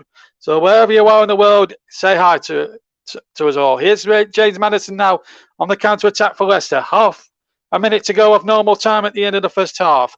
And he goes down, but referee Tierney's not interested. We've got 15 seconds of normal time remaining in the first half, but Leicester now win possession. And here goes Bertrand towards the edge of the area. Finds Maddison. Maddison out to Barnes. Barnes has crossed and Vardy through. Vardy shoots and he's saved onto the post by Stefan. How has that not gone in? How has that not gone in? 5 chances that Jamie Vardy has had. And Stefan has thwarted him every single time. Unbelievable. Brilliant save. And again, Stefan going the wrong way. But Leicester on the attack here with Barnes. Frantic end to this first half here. Barnes still has it on the left-hand side. We're inside the 1 minute of stoppage time, for which we had 20 seconds of late Leicester pressure. Header won inside the penalty area by Leicester. Pereira winning that header, but it came to nothing in the end. Jamie Vardy has been so unfortunate on 5 separate occasions throughout this first half. And you wouldn't have believed it, could you? I thought that had gone in there, but Stefan has somehow got some part of his anatomy going the wrong way to the ball, and he's sort of diverted it onto the left-hand upright. Here's to Maddison, miscontrols it as he tries to get possession. 6 seconds of stoppage time to go, and Paul Tierney now will be checking his watch frantically. Allow this City attack. Gundogan now finds Edozie. This will be the last attack, and it comes to nothing. And surely the referee brings an end. Good close control as well. So there goes the half-time whistle. No goals, but plenty of excitement. And Vardy, who's had 4 separate occasions where he's been thwarted here. This is a replay of, I'm just looking at a replay. It was well won here, and Bertrand had made a terrific run. Then Maddison laying the ball in. Barnes has crossed. Vardy shoots left-footed, and Stefan, as I see it from another angle, it's behind Vardy. It's going in, and he's going the wrong way. He's got his right hand to it. And it's come off the inside of the post and bounced away. So that's how it happened. Stefan has been the busier goalkeeper of the two. Earlier, Schmeichel had to save well from a free kick, right-footed free kick from Ilkay Gundogan. But as we hand back to John Kane in the studio, the half-time scoreline in the Community Shield of 2021 is Leicester City 0, Manchester City 0. John. Thank you very much, JB, and welcome back, everyone here. And yes, first time have ended on the Community Shield between Manchester City and Leicester City, and it's still 0-0 between both sides. I'm going to bring on one of our guests, one of the commentators, Mike Harneman. Good afternoon, Mike. Obviously, you're watching the game, and it's been quite equal, to be fair, but the chance is more for Leicester in the first half, isn't it? Yeah, absolutely. Good evening, John. Good evening, JB. Good evening, everyone tuned in as well. And Yeah, I think Leicester have been very, very good in that first half. I think they're very unlucky and unfortunate not to be going in, at least one goal to the good. Jamie Vardy there, as JB mentioned, had plenty of opportunities, and that last one, obviously the goalkeeper was going the wrong way, and he was still able to sort of get enough on it to direct it onto the post in the end was Stefan. And I think Jamie Vardy's going to be kicking himself as to how he's not scored in that first half. But Man City have had opportunities as well. But as you were saying, and rightly so, Leicester have got to be taking those chances if they want to win the game. Absolutely, and of course, one of the players are playing today is James Maddison. I'm going to have to ask you about James Maddison, Mike, for being an Arsenal fan. Of course, you get your news and you listen to the rumours and everything else over the last week. Before the game, I spoke with JB about Harry Kane and the situation and everything else. I'm going to speak about James Maddison quickly. What's happening with James Maddison as far as the social media, the fans, and all the rumours you can hear is concerned? Is he definitely going? Is there a chance of him going to Arsenal, or is he actually more or less staying fit where he is now? I'm not completely sure, to be honest. I've obviously been at a game myself this afternoon, so I don't know any latest as of today. But as far as I've been aware in the last few days, there's no concrete agreement or no deal finalised or anything along those lines with James Maddison. Yes, there's interest from Mikel Arteta and from Arsenal, but there's nothing, no concrete bid or no offer's been made or anything like that. So that's as far as I know up to this afternoon. And of course, this afternoon, you've joined the big amount of audiences or spectators from all over the country for Steven Ishboro's first home game. Tell us about it, Mike. Yeah, really, really good. It's good to be back. On the opening day of the season at the Lamex Stadium. Really, good performance as well. I thought there was a lot of standout players. Jake Reeves on his debut was fantastic. Got the goal as well. That was the difference in the end. Just about 3 minutes into the start of the second half. And just all over the pitch, it was really just a good performance. Lots of energy about the team. Lots of positive sort of signs about the team. The main important thing is that scoreline with a 1-0 win as well. So, yeah, good to be back watching a competitive game in the flesh, and even more so to get the win and get the 3 points as well. Absolutely, it's been a really horrible year for everyone concerned, not just in England or the UK, where all over the world with the pandemic, and it passed the year mark now, and we just wish everyone to stay safe and well. Go back to today's game, Mike, and of course there's only one yellow card in the match. There's actually for Pep Guardiola. It wasn't even to a player. And from what you've seen, was it justified to make an argument about the penalty-ish shout for Manchester City? I didn't think it was. When I was watching it myself, I didn't think it was. I thought it would have been a harsh one to give. But, I'm sure Pep Guardiola's got his arguments as to going the other way. But for me, it would have been soft. And I think the referee and the officials have got the call. Yeah, I think they got it right, to be honest. And where can you see the second half going? Is we are going to see different kind of Manchester City? Are we going to see Jack Grealish maybe changing it, make it a more attacking team? I know they've got probably just slightly more possession, Manchester City, in the first half, but really haven't done much with it. All the chances have come to Leicester, so they need to do something, don't they, with a team as of Manchester City's calibre? Yeah, I'm just watching the chances again now, and all of them are Leicester chances that they're showing, really. And I do see Jack Grealish coming on and having an impact in the game. I'm not too sure who else is on the bench for Man City, because I got in and literally put the stream on as soon as I ran in the door, to be honest, and put the game on. So I'm not too sure what the bench is really looking like, but I think Grealish will come on. I'm not too sure if they've got any sort of strikers on the bench that might come on as well. But yeah, I do see Grealish getting some minutes in this one. Yeah. I'm going to ask you quickly about an ex-Arsenal player, Harry Kane, which he was before he moved into Spurs at a young age. What do you personally make of it? Obviously, I asked JB the same question, and I mentioned to him that Harry Kane didn't turn up to training. So many rumours came about, and he stayed silent, didn't he? And Tottenham stayed silent as well. The only thing we knew from Manchester City is they put a bid of £100 million, which got rejected. Then all of a sudden, after 2-3 days of missing training, which we don't know really the reasons why, but Lionel Messi became available. All of a sudden, the next day, Harry Kane decides to defend himself, which brought even more question marks on it. And then now with this talk about Messi is actually going to PSG, we're just waiting for confirmation. It's a bit, I know I said that earlier before the game with JB, and I called it a mess as far as Spurs are concerned, but it is a mess, really. I mean, we should have at least heard something from Daniel Levy or a spokesman from Spurs to clarify Harry Kane's situation rather than letting him go into the rumour mill.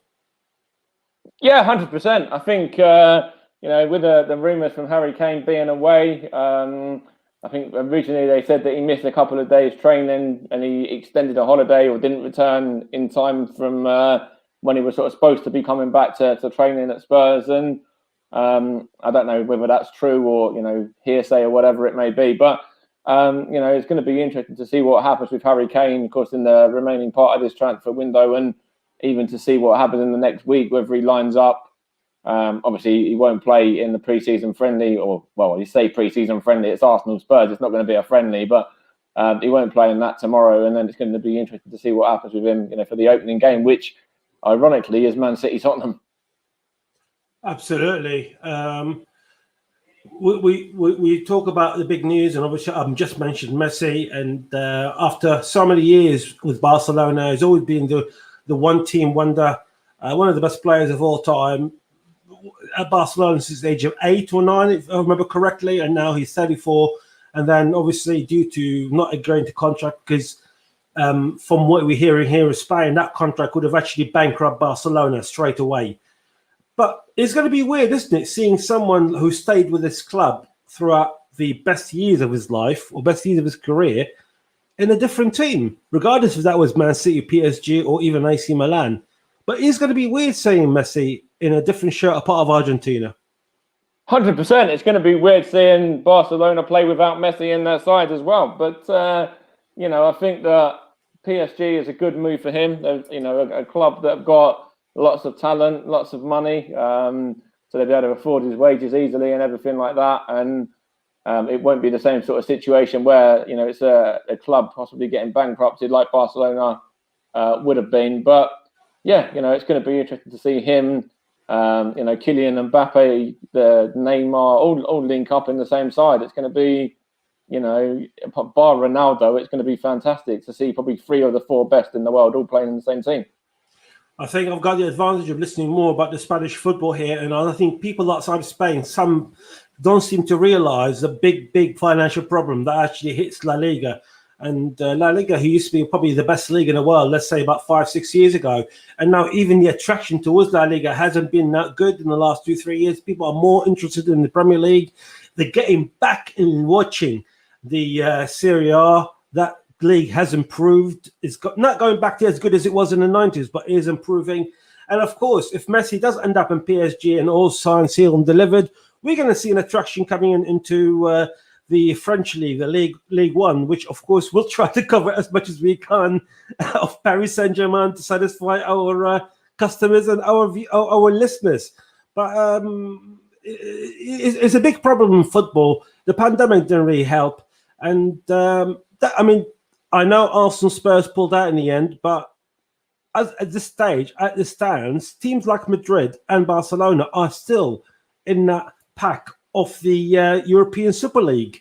That shows the desperation financially these clubs are, aren't they?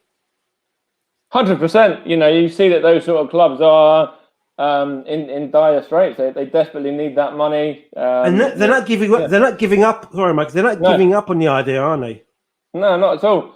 That's what I was saying. They desperately need that money. For new players or to, get players' contracts signed and whatever it may be on the sort of fees and wages and salaries that they're on. And so it's obviously good that none of the English teams are there. But, as you say, it really shows how the Spanish league is, started to struggle in the last, I don't know how many years, but, fairly recently anyway, the last probably couple of years, yeah. We speak about money, and obviously every single club needs money to carry on with his identity. How do smaller clubs survive? I mean, in general terms, and especially over the last year or so, and obviously you are so close to Stevenage. How are they coping? I mean, we talk about Barcelona, and of course, it's to do with the massive wages as well as Madrid and all that. Yeah. But how can a team like Stevenage stay up for the benefit of the listeners who haven't familiar with the financial side of things in the lower leagues? It's very, very difficult. Obviously, there was a lot of clubs that went under. Bury went under, Macclesfield went under. There was lots of other clubs on the verge of going under. I think the majority of League Two was almost on the verge of going under, really, bar maybe one or two. Stevenage are one of those, that have a small budget as well. They don't really have a lot of sort of pulling power in that aspect. Got a lot of pulling power in other aspects in terms of the training ground and the stadium and whatever, but and even the location being as close to London as we are. But I mean, it's really, really difficult. They have to rely on, obviously, the sort of deals, the sponsorships. Obviously, we had the big Burger King sponsorship deal, and that was a big one for the club. That really helped out throughout the pandemic. And of course, the iFollow match passes and things like that helps as well. But of course, getting match day revenue is going to really, just really benefit sort of clubs like Stevenage, clubs like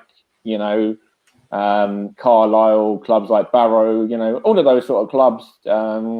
That really, really are struggling, Forest Green and, even into League One, some clubs in League One, even as high up as the Championship with Derby and what's happening with them. So, yeah. No, absolutely. I mean, Derby, I think they've got about 8-9 players for first team at the moment, only available. That's right. So they might. So, that's right. They're in big trouble. Wayne Rooney's side. Of course, he's the manager of Derby at the moment. Just like to remind you that after this game, we have got commentary from Liam Bresby, one of the new talents that have joined the commentary hub for the game of Sheffield United versus Birmingham City from the Championship. It's going to be a big game. Both big clubs who are actually stuck in the Championship, shall we say, in the nicest possible terms that we can mention. But this game will be after the conclusion of Manchester City versus Leicester City. We are probably about a minute or so away to hand over to JB. For the second half. What's your quick prediction, Mike, regarding that coming half? I think Leicester have played really, really well. So I think if they continue on the sort of form that they, and how they played in that first half, I think they'll get a goal and they'll win it. So I'm going to go to Leicester to nick it 1-0. Thank you very much, Mark Hanneman. We'll listen to you later on after the game. For your views, and now we're back with JB for the second half. Thanks, John. Thanks, Mike. Welcome back, everybody, to this. We're just waiting now just for the two teams to come out. We'll just see Jack Grealish come out into the bench. And, wow, what a moment for him that could be as we just await the arrival of the two teams. But I should also some good points there made by the two lads as regards Lionel Messi and the Barcelona finances. The teams are coming back out onto the field there, as you can see, or as I can see. If you are watching it on the television and turn the actual TV commentary down, then you'll be able to see it. But if you're not, Man City are the first ones out in their white shirts. They were certainly up against it in the first half. They've had their post hit. They had one or two. Stefan made one or two magnificent saves. He certainly had a good first half, the goalkeeper for Manchester City. Now we're just waiting for Leicester City to come back out onto the field for the start of the second half. What will be in store in the next few minutes, I'm not quite sure. We're still waiting on Leicester coming out. The officials are just coming out now. We can see Leicester just in the tunnel there. James Maddison just going through one or two other bits and bops, although I think he's probably... Yeah, he's just going through one or two tactical things with the players at the moment. Paul Tierney with a match ball in his grasp. So Leicester now meaning business as they come out for the second half, led of course by their charismatic goalkeeper captain Kasper Schmeichel, taking over the captaincy now full time from the now departed Wes Morgan. Of course, that was a nice way for Wes Morgan to leave last season with a cup winners medal. He got on towards the end. Brendan Rodgers walking out there, having a little bit of a conversation with Paul Tierney. And you've got to say, he has done just as remarkable job as Claudio Ranieri did when he won the Premier League, although no one expected Ranieri at the time to win it. But Brendan Rodgers has taken taking the silverware to new levels for a club like Leicester to win the FA Cup was tremendous. It wasn't an easy ride when they won the cup because they had to play Manchester United in the semis, and they won that. They won that actually quite convincingly as well. So, you know, they had some tough tests along the way to get to Wembley and of course win the cup. So away we go then. The referee getting is underway pretty swiftly. And it's Manchester City now attacking the goal to our right, where all their supporters are situated behind Kasper Schmeichel's goal. Leicester attacking the goal to our left in blue shirts, City in the white. Leicester attacking their supporters to the left of myself as Palmer now lets the ball out, finds Mahrez on the left-hand side. Mahrez well tracked there by the defender Bertrand, who coolly gets it back to Schmeichel, who sliced his clearance but got away with it. Here's Tillemans running into traffic. Indeed, he hit in a long ball, but it's too long. And Stefan will get his first touch of the second half with almost 40 seconds of the second half gone. And of course, if it doesn't, just a slight reminder, the Community Shield, we do not require extra time for the Community Shield.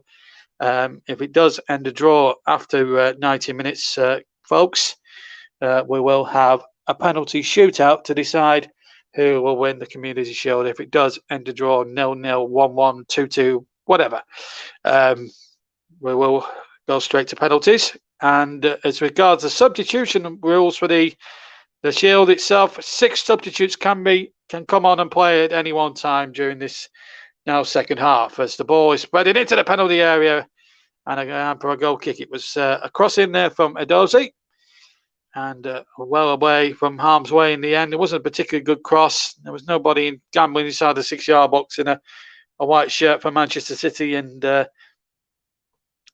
Schmeichel was quite confident that was going nowhere near the goal. Both teams, incidentally, trying to play up on the back. No long kick tactics this afternoon. Here's Maddison picking the ball up on halfway. Feeds Harvey Barnes on the left-hand side. Has to go back to Ryan Bertrand. Bertrand just checks and has to go back a little bit. Indeed, he now takes possession. Still 0-0 at Wembley Stadium. We've had 2 minutes of the second half. Leicester City 0, Manchester City 0. Liam Brusby will be your commentator at Bramall Lane tonight for Sheffield United against Birmingham City. He makes his commentary hub on JB Sports debut as he will be the man presiding over that big championship clash as well. And all the championship results going through on the ticker, you'll be able to see there going through there on the screen as we talk to you now. Some decent results there. Luton winning there today. Hull winning at Preston by the looks of it. QPR Millwall 1-1. And Stoke 3, Reading 2. Just some of the standout results from earlier on this afternoon in the Sky Bet Championship of the Football League. And it's good to see regular league football return with supporters this season. It's good to have it back after, as John said, it's been a turbulent 18 months for the Football League. Not been able to gain any revenue, certainly clubs in Leagues 1 and 2. So to get them back on board and get supporters back in is absolutely superb. Mike says that Stevenage have got Luton away in the cup. Well, should be a ding-dong battle, that one, on Tuesday. And of course, we've got there's some League Cup football on Tuesday and Wednesday. And of course, we've got the Super Cup, of course. Tom Safari will be your commentator again. He's another one making his commentary hub bow on Wednesday night. Join Tom and presenter Russ Vernon for the European Super Cup being played at Windsor Park between Chelsea and Villarreal in Belfast on Wednesday night. Join both of them if you can. Meanwhile, in the Community Shield, 0-0 between Leicester and Manchester City. If you've just joined us, here's Harvey Barnes, left-hand side, cuts infield towards the edge of the penalty area. Barnes still going, but ran into Chancelo, who stayed on his feet well and kept his feet brilliantly there. Wasn't tempted to slide in by any stretch of the imagination. 4 minutes gone in the second half, and it's still an all-action game. We saw that the other day. As the ball, saw that in the first half, but the ball played forward and Barney's onto it again. He's up against Diaz, and he showed too much of that to Diaz. Try to confuse Diaz and try to hot shuffle him one way or the other. Got his shot in, but Diaz wasn't for being moved, of course. And here come Manchester City again. Good football this time. And they're leading the charge now as they head towards goal. That's going to be a free kick foul by Bertrand. And a yellow card. The first on the field. Mahrez, the man, tripped as he made that dash there. Bertrand knew exactly what he was doing. Stuck out a leg. Definitely a foul. And a definite yellow card for the former Southampton man. And Manchester City here a bit closer in last time. And it's Bertrand, the first player on the field to be booked. Of course, Pep Guardiola sensationally got a yellow card at the end of the first half for complaining. It turns out that City were trying to appeal a penalty. A free kick was given to Leicester towards the death of the first half. So a free kick it is with almost 5.5 minutes gone of this second period. Leicester City 0, Manchester City 0. Looks like it's going to be the left foot of Mahrez. It's favoured, I think, for the left footer. It's about 22, maybe 23 yards, almost central. Mahrez, I think, fancies this. Leicester have got 4 in the wall, plus James Maddison lying down if they try to go under the wall. Very much the vogue now in free kick wars being lined up. And can Mahrez strike? Or will Mahrez strike it with the left foot? It looks as if it's going to be Mahrez. Left foot, too high, into the stand for a goal kick. No need for Kasper Schmeichel to be required to actually make the save at any given opportunity. As we see the replay again, as I see the replay, left foot, far too high. And I don't think there was much doubt about that one, to be fair. As Schmeichel now carries the ball out, finds Sayum-Chu. Sayum-Chu now knocks the long ball forward. Header flicked on. Haki to win the next one. Ruben Diaz now has it about 15 yards from halfway. Goes into the centre, finds Aki. Aki now finds Mendy. Back to Aki again. Leicester City 0, Manchester City 0. 2 more championship games for you to come here on the commentary of JB Sports, JDAC Football, and Storm's YouTube channel, Storm FM's YouTube channel. Talk you about those in a second because City were on the attack. Mendy gets it out, or Marty, gets it out, and he does a throw in. So 2 more championship games tomorrow for you to listen to along to. Firstly, at 1:30, Russ Vernon will make his first English commentary after his successful spell. Of course, he brought you that brilliant game between Hearts and Celtic in the Scottish Premier Division last week. He's back on the airwaves tomorrow afternoon at 1:30 in the afternoon for Fulham against Middlesbrough in the Championship. Neil Warnock going back to Neil Warnock's team visiting Craven Cottage. And then later on in the afternoon, again on the commentary hub 2, JB Sports, JDAC Football, Storm FM, YouTube channel, and of course Periscope, Twitter, and Twitch as well. All these channels all the football will be on as well this season with our partners, and of course we'll have a real good and grudgy Midlands derby between Coventry City and Nottingham Forest as the shot comes in and it's straining the arms of goalkeeper Schmeichel from Gundogan. Nicholas Jones will be doing the commentary from the clash at the Rico tomorrow. Join him just before 4:30 for that. For the kickoff at the same time as he makes his seasonal debut. Of course, join him for some non-league football tomorrow, next Saturday afternoon, around about 3 o'clock, as he'll be covering a non-league game from the ESPN League as well. And it will be a poker game. No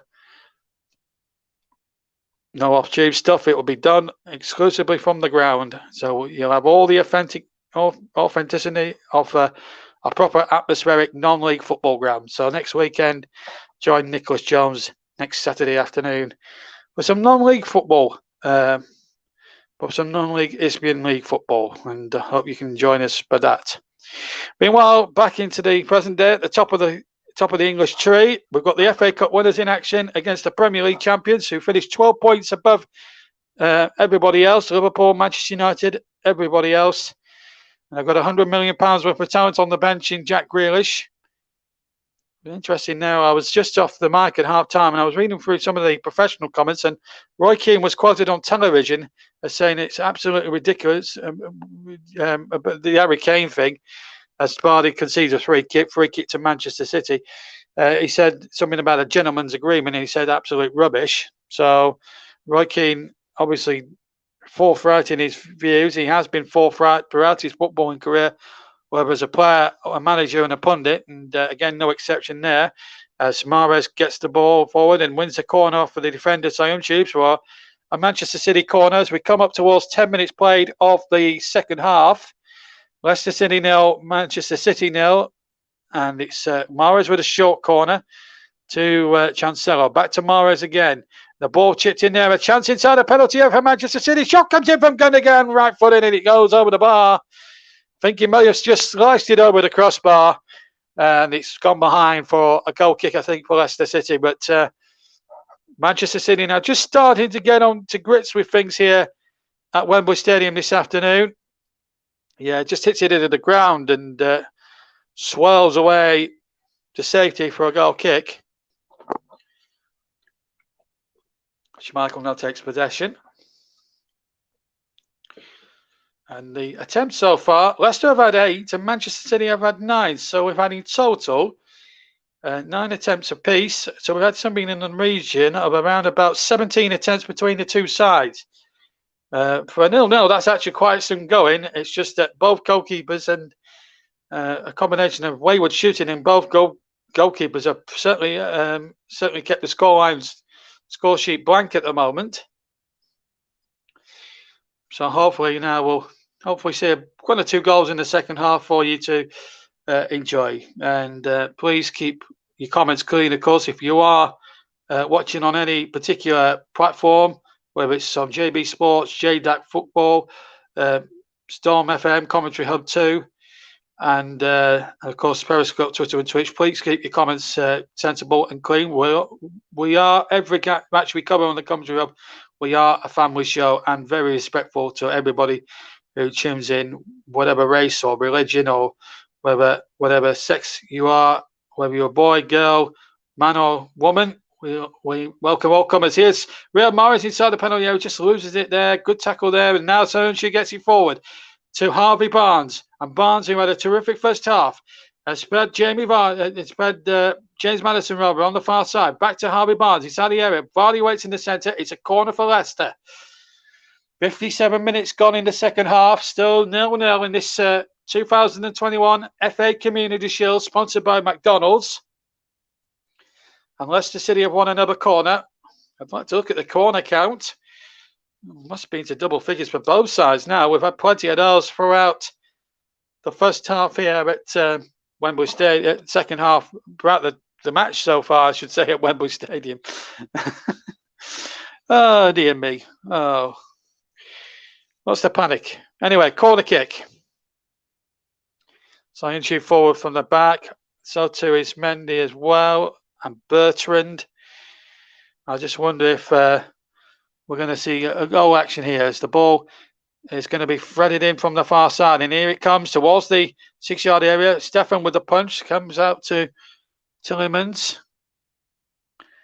And that was knocked away once more. And now a chance now for Mahrez on the break. And Mahrez has got away from Ndidi, or has he? Mahrez shoots and it's over the top. I think Ndidi just did enough to put him off his balance as he got towards the left of the D and did enough to put him off. And he's getting congratulations from all his colleagues because it was a breakout. And Mahrez took it from halfway here. Goes to the left and it's, well, in the end, it was too high in the end. I just think if he'd had a touch more pace than he did 2 or 3 years ago, he would have gone straight on Kasper Schmeichel's goal. Certainly, he would have gone straight in on goal as he did in his Leicester days, so all those years ago. But he was force-ride by Wilfred Ndidi, who just kept pace with him. And not many people keep up with Riyad Mahrez. You look at the pace of the guy; he's an absolute speed freak, if you like. And Schmeichel now takes the goal kick, right-footed. Over the halfway line it goes. Header won there by a Manchester City head, but it's a throw into Leicester. 15 yards inside the half, inside the Manchester City half. Bertrand to take it. Going up towards an hour played then of this second half on JB Sports, JDAC Football, I should say. I was calling it JDAC Sports the other night. Storm FN YouTube channel and the Commentary Hub 2 Commentary HUD, and also we're on Twitter, Twitch, and Periscope. Here's the shot from Madison, with right footed, something like 30 yards out, almost from an identical spot as Tillerman scored the cup final winning goal back in May. But unlike Tillerman's, Madison just scuffing it wide, and I think Stefan may have had that effort covered anyway, so not that it would have mattered in the grand old scheme of things. And of course, we will want your opinions as well on who will be the man of the match. And of course, as in the Euros, is sponsored, of course, by the commentary services.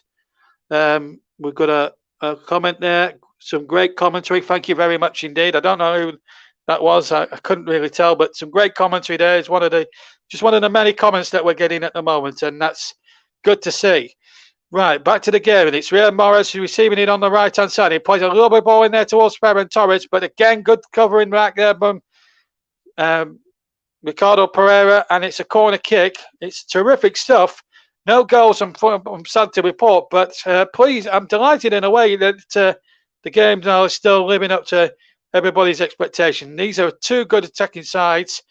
They certainly haven't let us down with their attacking intent. It's not been a dull 0-0 by any stretch. But still, just shy of half an hour to try and find a goal from somewhere. Corner kick to Manchester City. Gundogan's going to take it from the far side.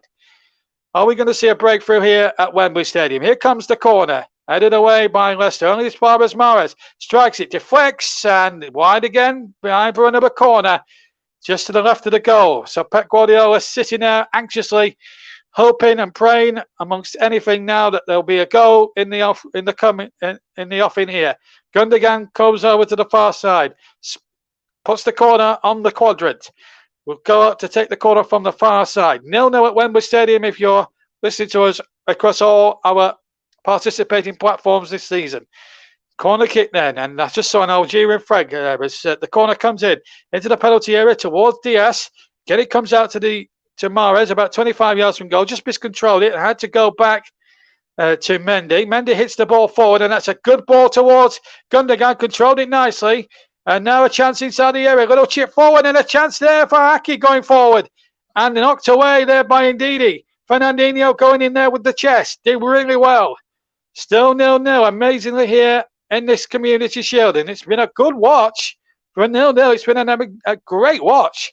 And here goes the young lad, Adozi, who looks a really impressive young lad, a fantastic player of his own steam. Mike reckons it will be Grealish time shortly. Well, we'll have to wait and see.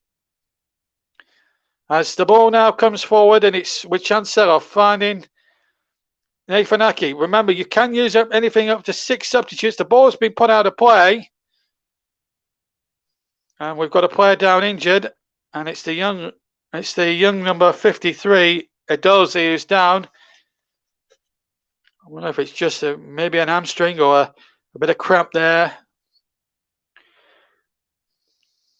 Well, we'll just have to wait and see. Jack Grealish has been given some instructions there by Pep Guardiola, incidentally. Looks like he is going to take part in the Community Shield. The man who impressed so much for so many years at Aston Villa. We're also going to see another substitute come on in just a second. So there are going to be substitutions happening left, right, and centre now. This is where everything starts to go into the round. They're all taking a drinks break whilst Adozzi's being attended to for his injury. So we might see substitution central here at this point in time. Leicester City 0, Manchester City 0 is the score. We've just got a break in play. That's why there's no up and happy commentary at the moment. There's Jack Grealish putting his shirt on. So he's going to make his first ever appearance in a Manchester City shirt, getting a good look from one of the other substitutes there. So Jack Grealish about to come on for Manchester City, his full competitive debut. Just doing his final warm-ups, tying up his shoelaces, and the Manchester City fans are absolutely buzzing for this young man. £100 million, a world record transfer fee they paid for him. Will he be worth the money? Well, we'll find out in the next sort of 9 months or so. Meanwhile, we've got another substitution to sort out first, as well as Grealish's. Gundogan has come on, and Ndozi has come on.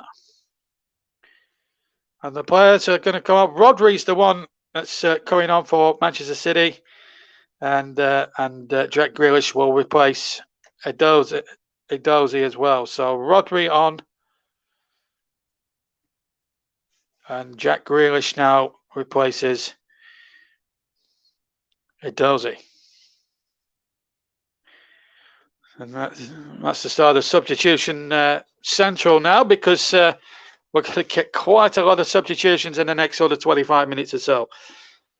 And quite a lot of writing down for yours truly to get through as well. So the ball not forward, and as Mike Harneman, one of my colleagues, Harneman, quite clearly pointed out, he's now amongst the he's now on the field, and his predictions are never far wrong, Mark. And you'll be able to hear his dulcet tones for the first time on the commentary hub on Friday evening, as Brentford are the visitors, or Arsenal are the visitors to the new Brentford Stadium.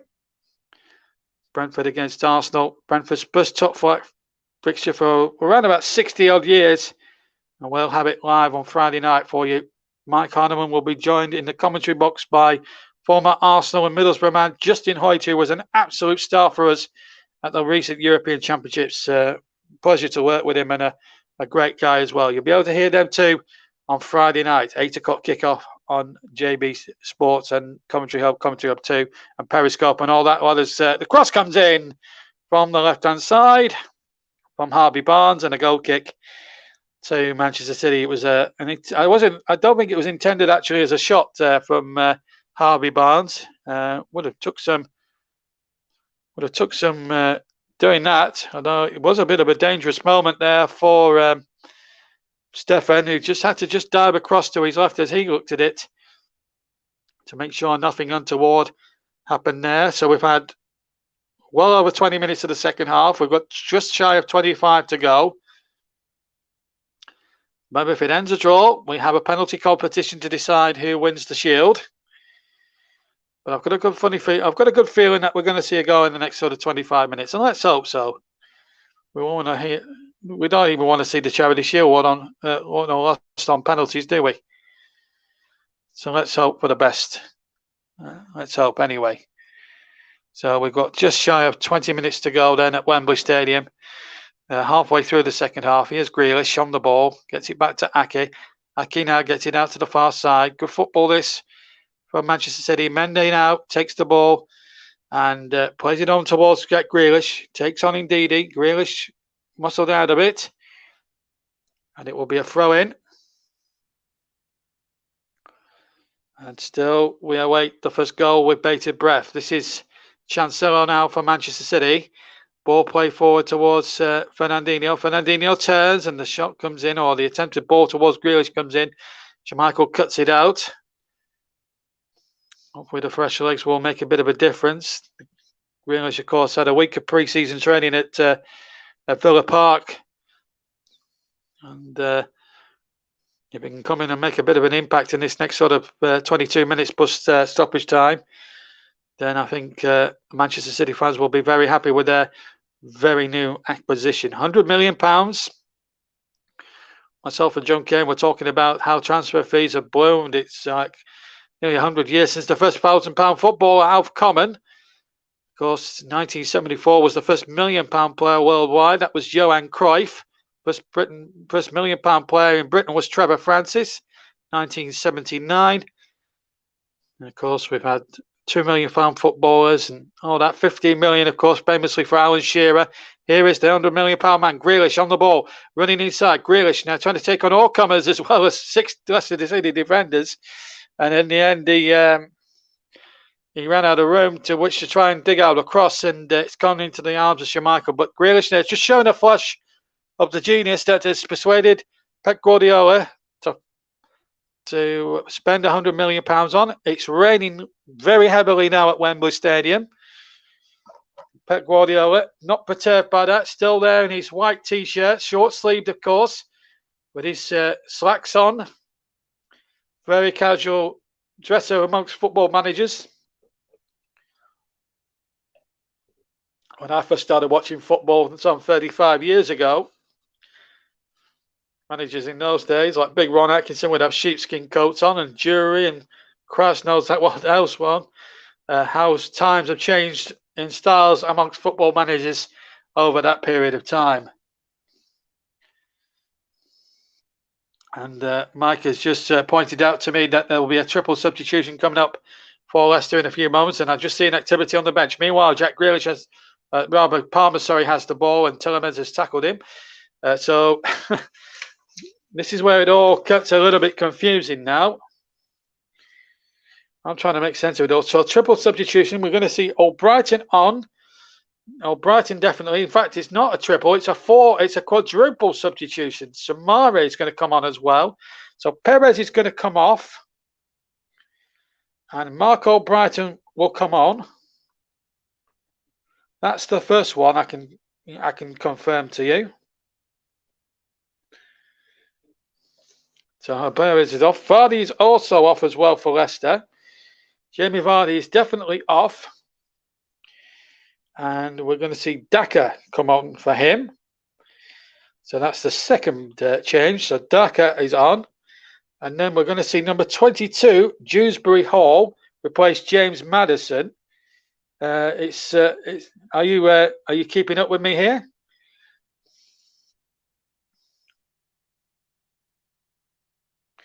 So Dewsbury Hall on. And Yuri Tielemans replaced by Samari, number 42. So I think you...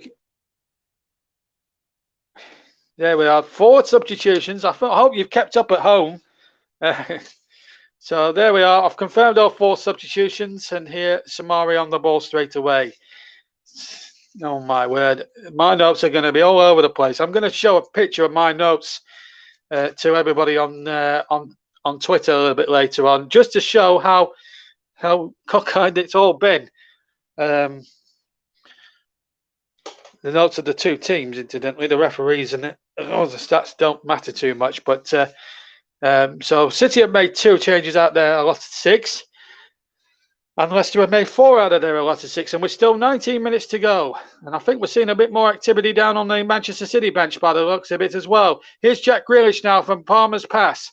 Takes on a couple of all-comers. Back to Palmer again, far side. Palmer now, can he dig out a good cross? He can, but it's knocked away, and indeed he knocks it forward.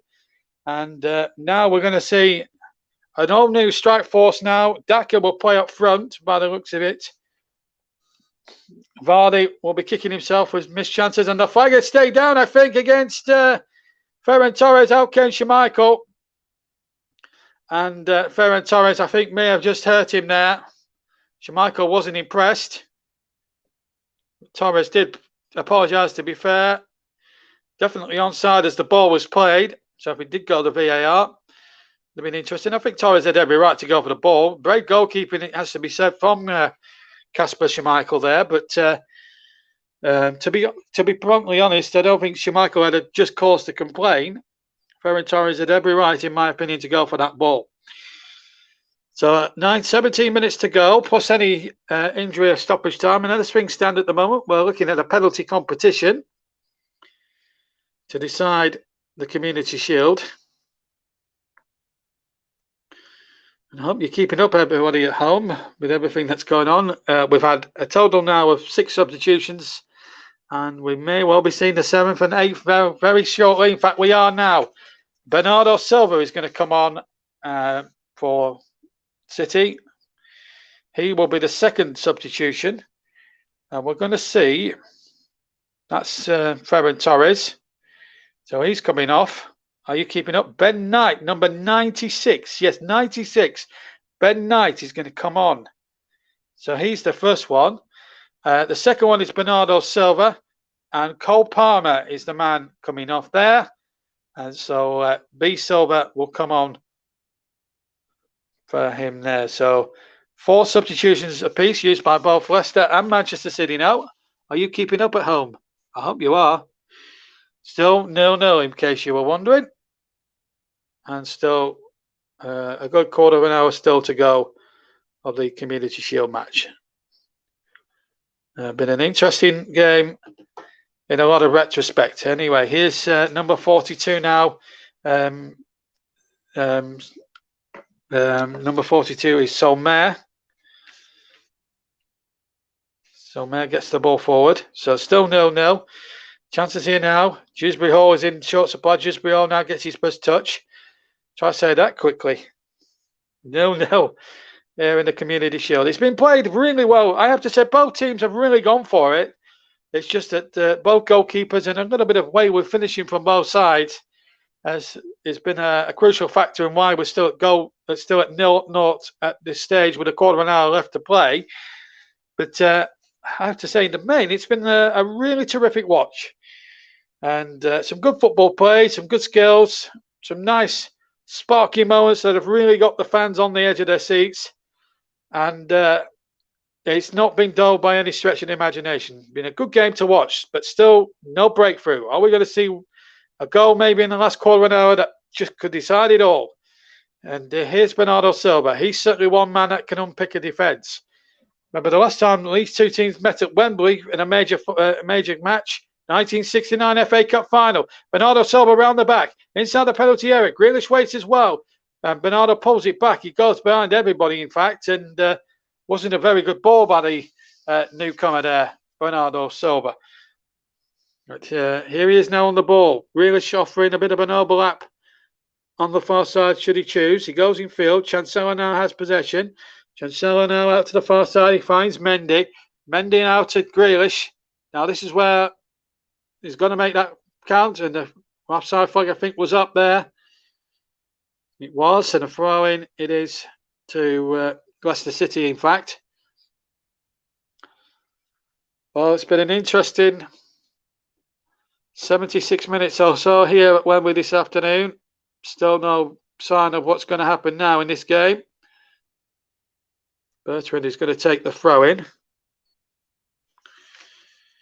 He's had a pretty decent competitive debut from coming in from Southampton. Bertrand then with the throw. Long one it is. Indeed he is there. Not forward once more, and Grealish now takes possession. Grealish now running at all comers. Comes to the ball back, and Grealish is there too. Edge of the area. Referee Tierney says no foul. Grealish made a bit of meal of it, and a chance now for Decker. And out came Stefan, who's had quite a second half in comparison to the first. And here's Rodri in possession. Rodri out to the far side. Still 0-0. Bernardo Silva now running with the ball now for Manchester City. And the cross in there towards the back post. Mahrez was lurking. Still not away yet. Fernandinho challenging hard. And out for a throw into Manchester City. Midway inside the Leicester half. Now what's he giving here? And I think the referee stopped it again. I think there's going to be another change. Yeah. Off comes Brian Bertrand. Number 2 substitutions here. And being overworked in his second half. So Bertrand is off. That is a given. And Luke Thomas is going to come on. Number 33. He broke into the first team last season. And who's the second player coming off and coming on? Barbie Barnes is the second player coming off. And this is their final change. And in his place, Iheanacho will come on. Kenichi Iheanacho.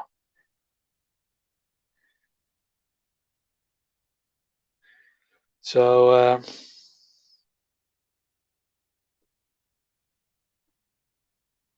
Iheanacho takes Harvey Barnes' place. It's very difficult to keep up with these subs, but all 6 subs are being used now by Leicester, 4 by Manchester City. They still have another 2 aces to play in later on in the second half, which has got 12 minutes still to run. Free kick to Leicester, 10 yards from halfway. Foul by number 96, Knight. And well, I've certainly earned my corner this second half with having to jot down notes, and grass knows what else. Coming up afterwards here this evening, John Kane will be in the presenter's chair, and Luke Brusby will be your man in the box for the clash at Bramall Lane between Sheffield United and Birmingham City under the managership of Lee Bowyer. The game at Bramall Lane, the championship game at Bramall Lane, kicks off at 8. We'll be on the air just before kick-off to bring you the action as well. And I've got to try and find a man in the match at the moment. And I've got one or two candidates in mind. I think Stefan's going to be up there. And I think Harvey Barnes has had a pretty good game as well. But at the moment, those are my two outstanding ones so far. Still 0-0 though, as the ball is played out to Chancellor. Chancellor now, good ball now. Can't find Knight. Good defending there by Amati. And already, indeed, he now tripped by Bernardo Silva, who says, sorry, mate. And we'll get on with the game. Still not here as Dewsbury Hall comes away, finds Old Brighton down the left-hand side. Old Brighton looking to knock the ball forward towards Daka, but he can't be found. And now Manchester City have possession again with Riyad Mahrez, who hasn't stopped running. He has caused a little bit of problems, but he has missed a couple of opportunities. That's young Dewsbury Hall, another graduate of the Leicester City Academy. That's a nice ball out towards the far side, kept in nicely there by Mendy. We've got 10 minutes plus time added on to play. Still 0-0 if you've just joined us here at Wembley Stadium. Are we going to see a thrilling finish to this game at this moment in time? Still 0-0 as things stand at the moment. 10 minutes to play. And we've got a very interesting end now to this football game. Thomas to take the throw then for Leicester. Of course, if it still ends a draw, we go to a penalty competition to decide. And of course, we'll bring you the presentation at the end as well of the shield to whoever's victorious on the day.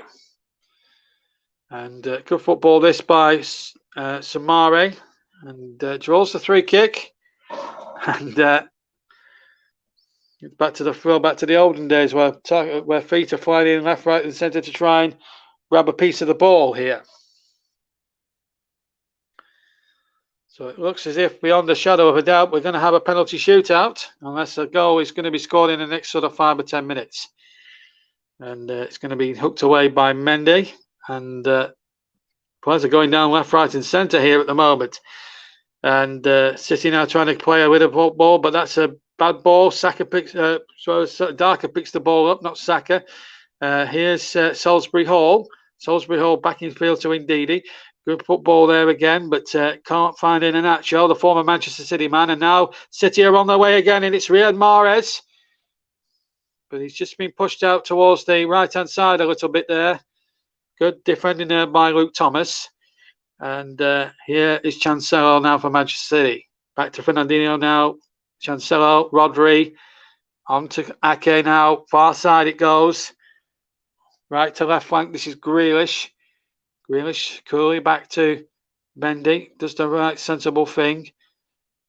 Sometimes just playing the basics always helps a little bit. Here's Ake now on halfway for Manchester City. Coming up towards the end of what's been a really entertaining Community Shield game, which has yet to yield a goal, but there's still 7 minutes for one moment of pure genius to win the Shield. Ball knocked over towards Daka, but he's been nuzzled out of it again. And now a chance now, but both teams now putting some really tired looking passes at the moment. And here's Old Brighton on the ball now for Leicester. And that was a poor ball intended for Dewsbury Hall, I should say, and he lost it straight away. Mahrez now looking extremely tired. I'm just glancing towards the two benches. I can't see any activity at the moment from Manchester City's bench. They have put on some of their bigger names. And Doyle, Gomez, and Couto are the only ones, and Carson are the only four at the moment have not been used by Manchester City. Has a chance here. Oh, good goalkeeping again from Stefan.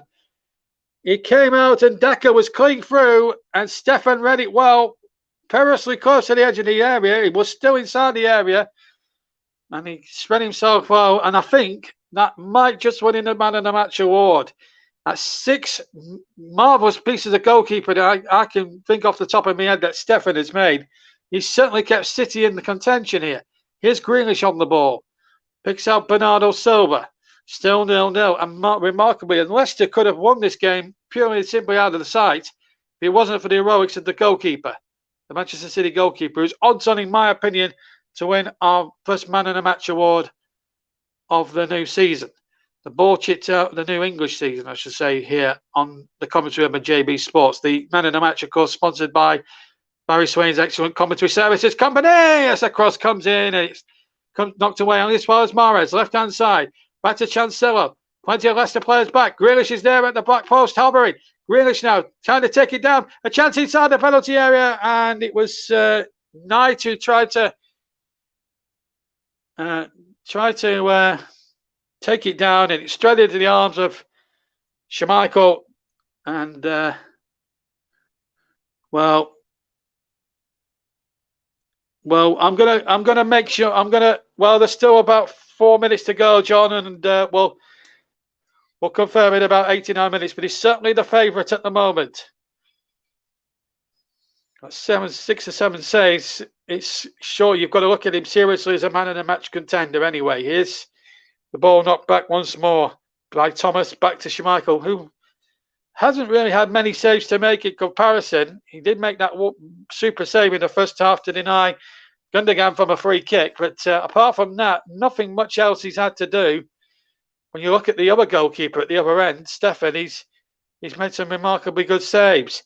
Still 0-0 as the ball is knocked forward now by Samari into the path of Kenichi and Iheanacho. How he'd love to put one on his former employers. Throw in to Leicester City. 4 minutes remaining of the Community Shield, and it's increasingly looking like a penalty shootout at the moment.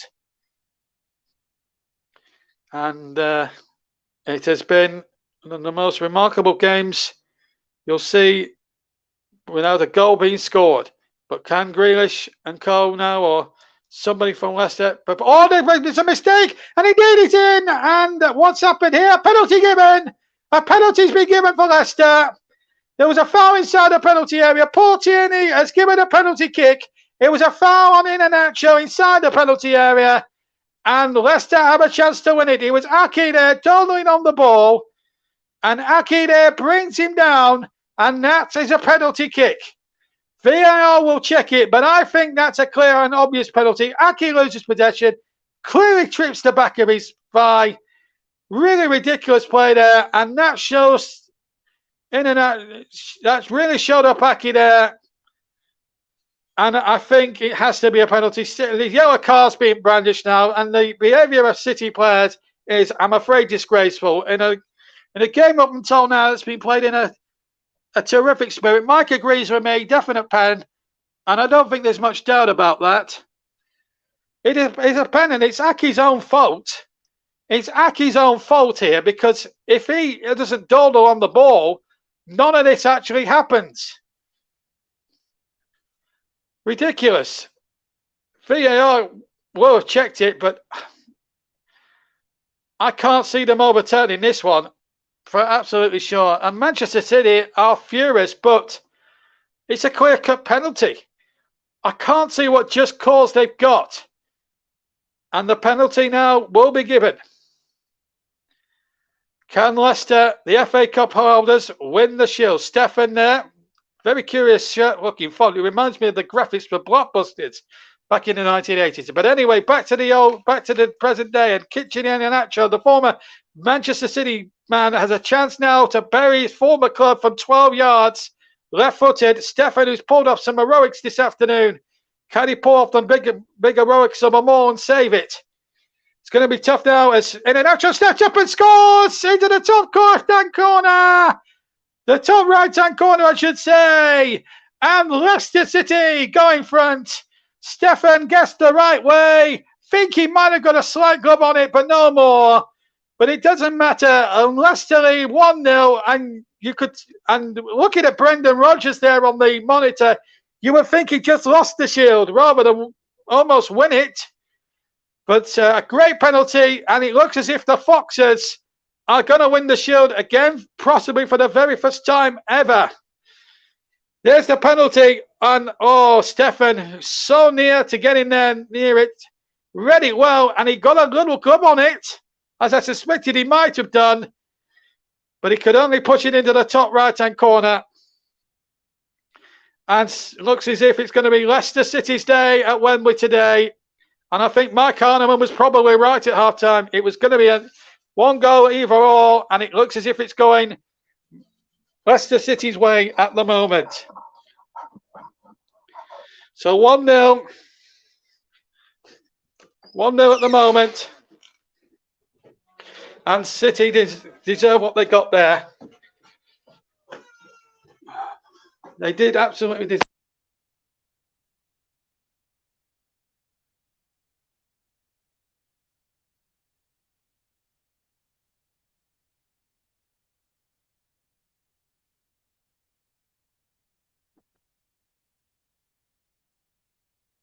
Sorry about that. Just had a technical problem, but we're back now.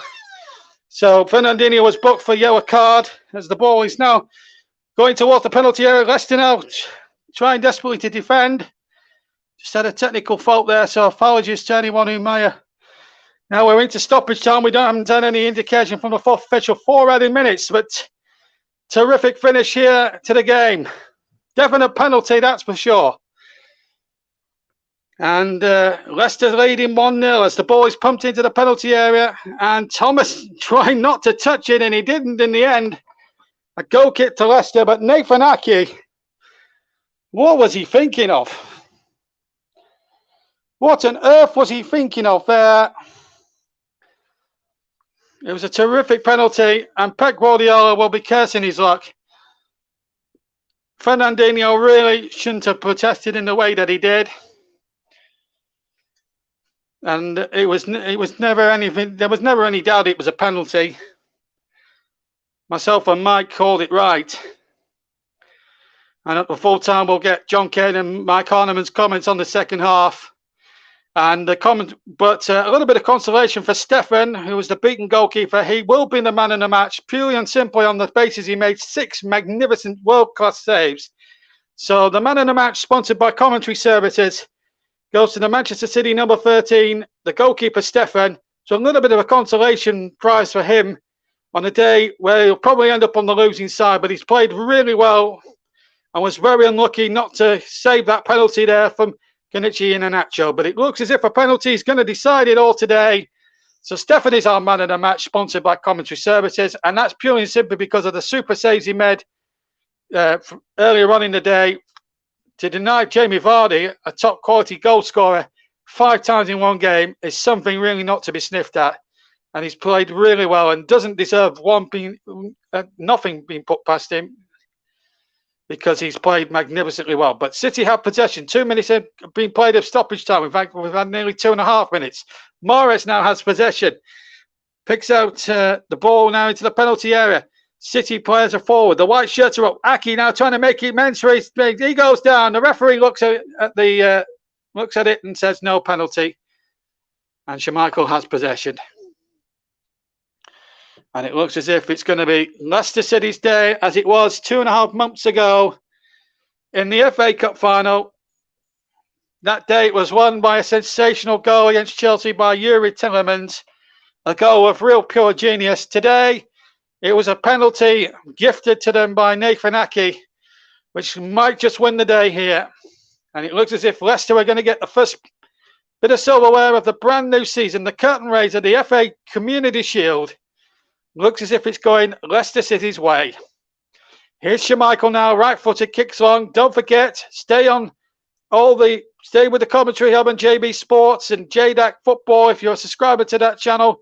Storm FM YouTube channel, Commentary Hub 2, Periscope, Twitter and Twitch after this game, because John Kane and Liam Brudsby in the commentary box will bring in full commentary of Sheffield United against Birmingham City in the Championship, our first Championship match of the season. And it's from Bramall Lane. And of course, tomorrow we've got Fulham against Middlesbrough with Russ Burden. And then at 4:30 tomorrow, we've got Nicholas Jones doing the commentary on a Midlands derby between Coventry City and Nottingham Forest. 4 seconds of stoppage time to play in the Community Shield.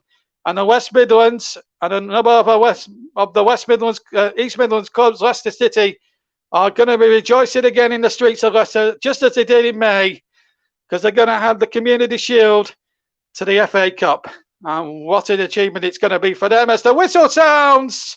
Leicester City win the Community Shield. Nice sporting handshake from Pep Guardiola and a nice little pat on the back for Brendan Rodgers from Pep Guardiola. Brendan Rodgers triumphs again at Wembley, just as he did 2.5 months ago. The winning penalty came after 88 minutes, scored by Kenichi Iheanacho. He beat our man of the match, Stefan, from the penalty spot. Stefan, in fact, earlier on in the game had made 5 world-class saves to deny the same player, Jamie Vardy. But it's Leicester City's day. They take the shield.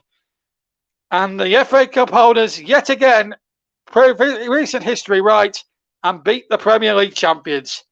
But this will not make or break anyone's season. Let's not make any bones about that. The real hard work will start from next week onwards. But what a confidence booster for Leicester as well. Leicester, of course, a defeat on debut for Jack Grealish, although he only had about half an hour. But he showed some glimpses of what he was all about. Whether he's under £1 million or not, that remains to be seen.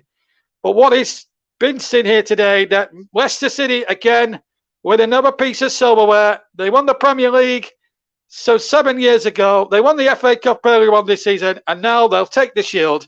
I'm just going to break off for about 5 minutes as the chairman of Leicester absolutely thrilled to bits. He's smiling. So as the podium has been set up for a couple of minutes, let me go hand back to John Kane, who's with Mike Arneman. With Leicester winning the shield by a goal to nil, and I'll be back in 5 minutes for the presentation. But until then, John and Mike will take over from there. Mike.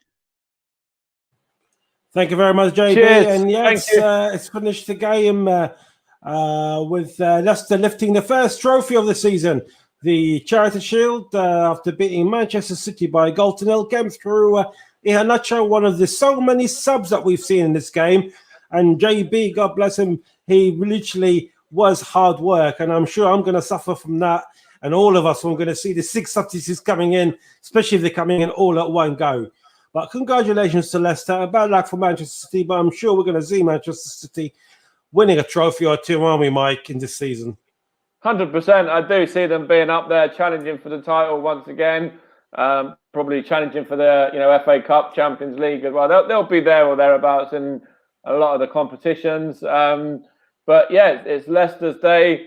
And, I called it at half time, didn't I? I said it would be won by Leicester City by a goal to nil as well. When, I didn't see it being a penalty kick. But totally, as I said in the comments there, and as JB said as well, can't argue with that at all. It's 100% a definite penalty kick for me. And that's what happens when, Nathan Ake just caught dawdling on the ball like that. And then, it's a good opportunity for Leicester there from the spot. Decent penalty. Zach Steffen had a blinder and I think rightly deserved his man of the match award as well for his performance. And it's a shame for him to be on the losing side. But, of course, even the penalty, he got a hand on that as well. But in terms of the result and, the performance of Leicester, I think it is a deserved victory for them. Absolutely. I mean, both teams did try for it. I think probably Man City probably just ate it as far as possession and shots on goal. But at the end of the day, it doesn't really matter because it's the scoreline that really counts. And even though this came through a penalty, but that's the name of the game. You make mistakes. And it was a bad mistake from Ake. I mean, I have to agree with JB on this. We've seen Ake being a bit sloppy at times, especially when his days at Bournemouth. And I've always been surprised on why he ended up at Manchester City. That's only my personal opinion. And moments like this, it does sort of justify my feelings on why does he play in a big club like that. But it was a clear penalty, wasn't it, Mike? Yeah, 100%. I said it at the time, and I said it just a moment ago as well. For me, definite penalty kick there, and you can't argue with that. Nathan Ake, and I think it was Fernandinho got a yellow card as well for his protestations towards the referee there, and I'm not too sure what his sort of complaints were because it was a definite penalty. Nathan Ake, as I said, was dawdling on the ball and then caught in possession, and then it's definite penalty for me. And then from there, I probably did expect Leicester to score. I'm just looking at it again now. It's definite, see it there with Iheanacho being fouled, just seeing the replay. And then the penalty kick, Zach Steffen got a hand to it. And then, of course, he was put into the back of the net by Iheanacho. And I did want to touch on his celebration as well. I thought that was a lovely touchy celebration there. A lot of these players, last season were playing without fans, and he really, in his celebration there, went over and he sort of worshipped the fans and sort of praised the fans and thanked the fans there in his celebration by just bowing down and putting his arms down in front of them. So there's a lovely touch from him on his celebration as well. We can't miss out on Jack Grealish, obviously introduction, making his debut for Manchester City. What did you make of the 20 minutes or so from the ex-Villa man? Yeah, he showed glimpses. There was moments in that 20, 25 minutes that he was on the field that he, was getting at the Leicester City back line and causing a few issues. And that's, I think, this is his first game in a Manchester City shirt. Of course, his first game since the Euros as well. So yeah, there was glimpses there. I'm sure Man City fans will be quite excited about some of the things that they've seen. Everyone knows what Jack Grealish is about. He will be one of the most, if not the most fouled players in the Premier League again this season. And that will really help in terms of winning set pieces and, free kicks, etc. But no, I think, there were certainly glimpses about his performance. I think there's bright sparks there. And yeah, for an opening sort of cameo, it was okay. It was pretty good, really, yeah. And I think JB, rightly so, chose our man of the match, which is sponsored by the commentary services for the Manchester City goalkeeper, Zachary Stefan, which is has to be said. I mean, yes, he was on a losing team, as we all been mentioning, but at the end of the day, he had a fantastic game. And as JB mentioned, when you actually have 5 big saves from Jamie Vardy, you have to be right on the top there, aren't you? 100%, and of course, that's going to be good competition for Pep Guardiola as well this season, knowing that they have got a really, really good number 2 there.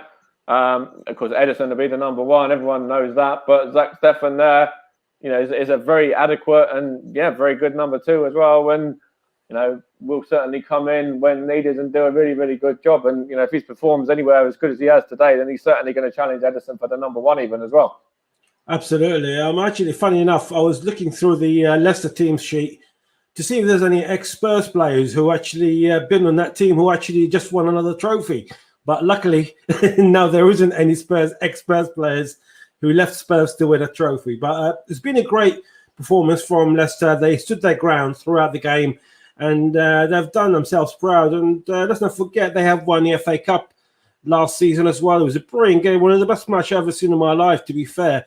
And it was exciting ones when they beat Chelsea by a 0-0.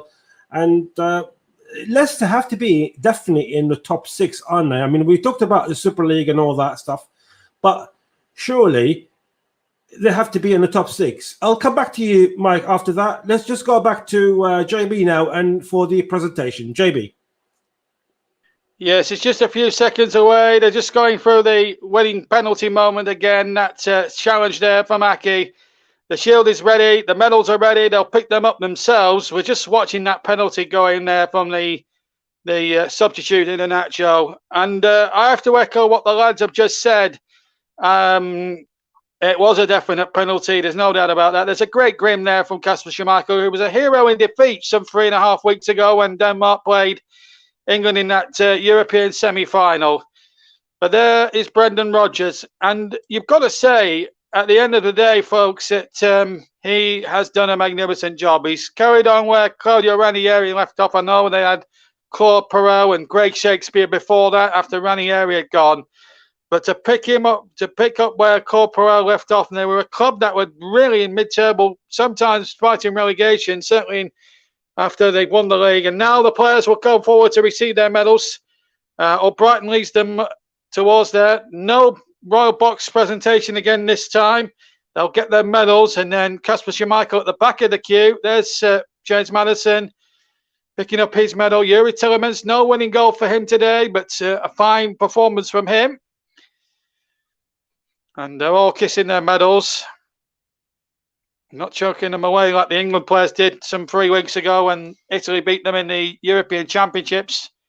So Youngchu starts the season off there. Dewsbury Hall gets his medal. He walks straight past the medals some of the substitutes that didn't get on, Chowdhury and Jamie Vardy, of course.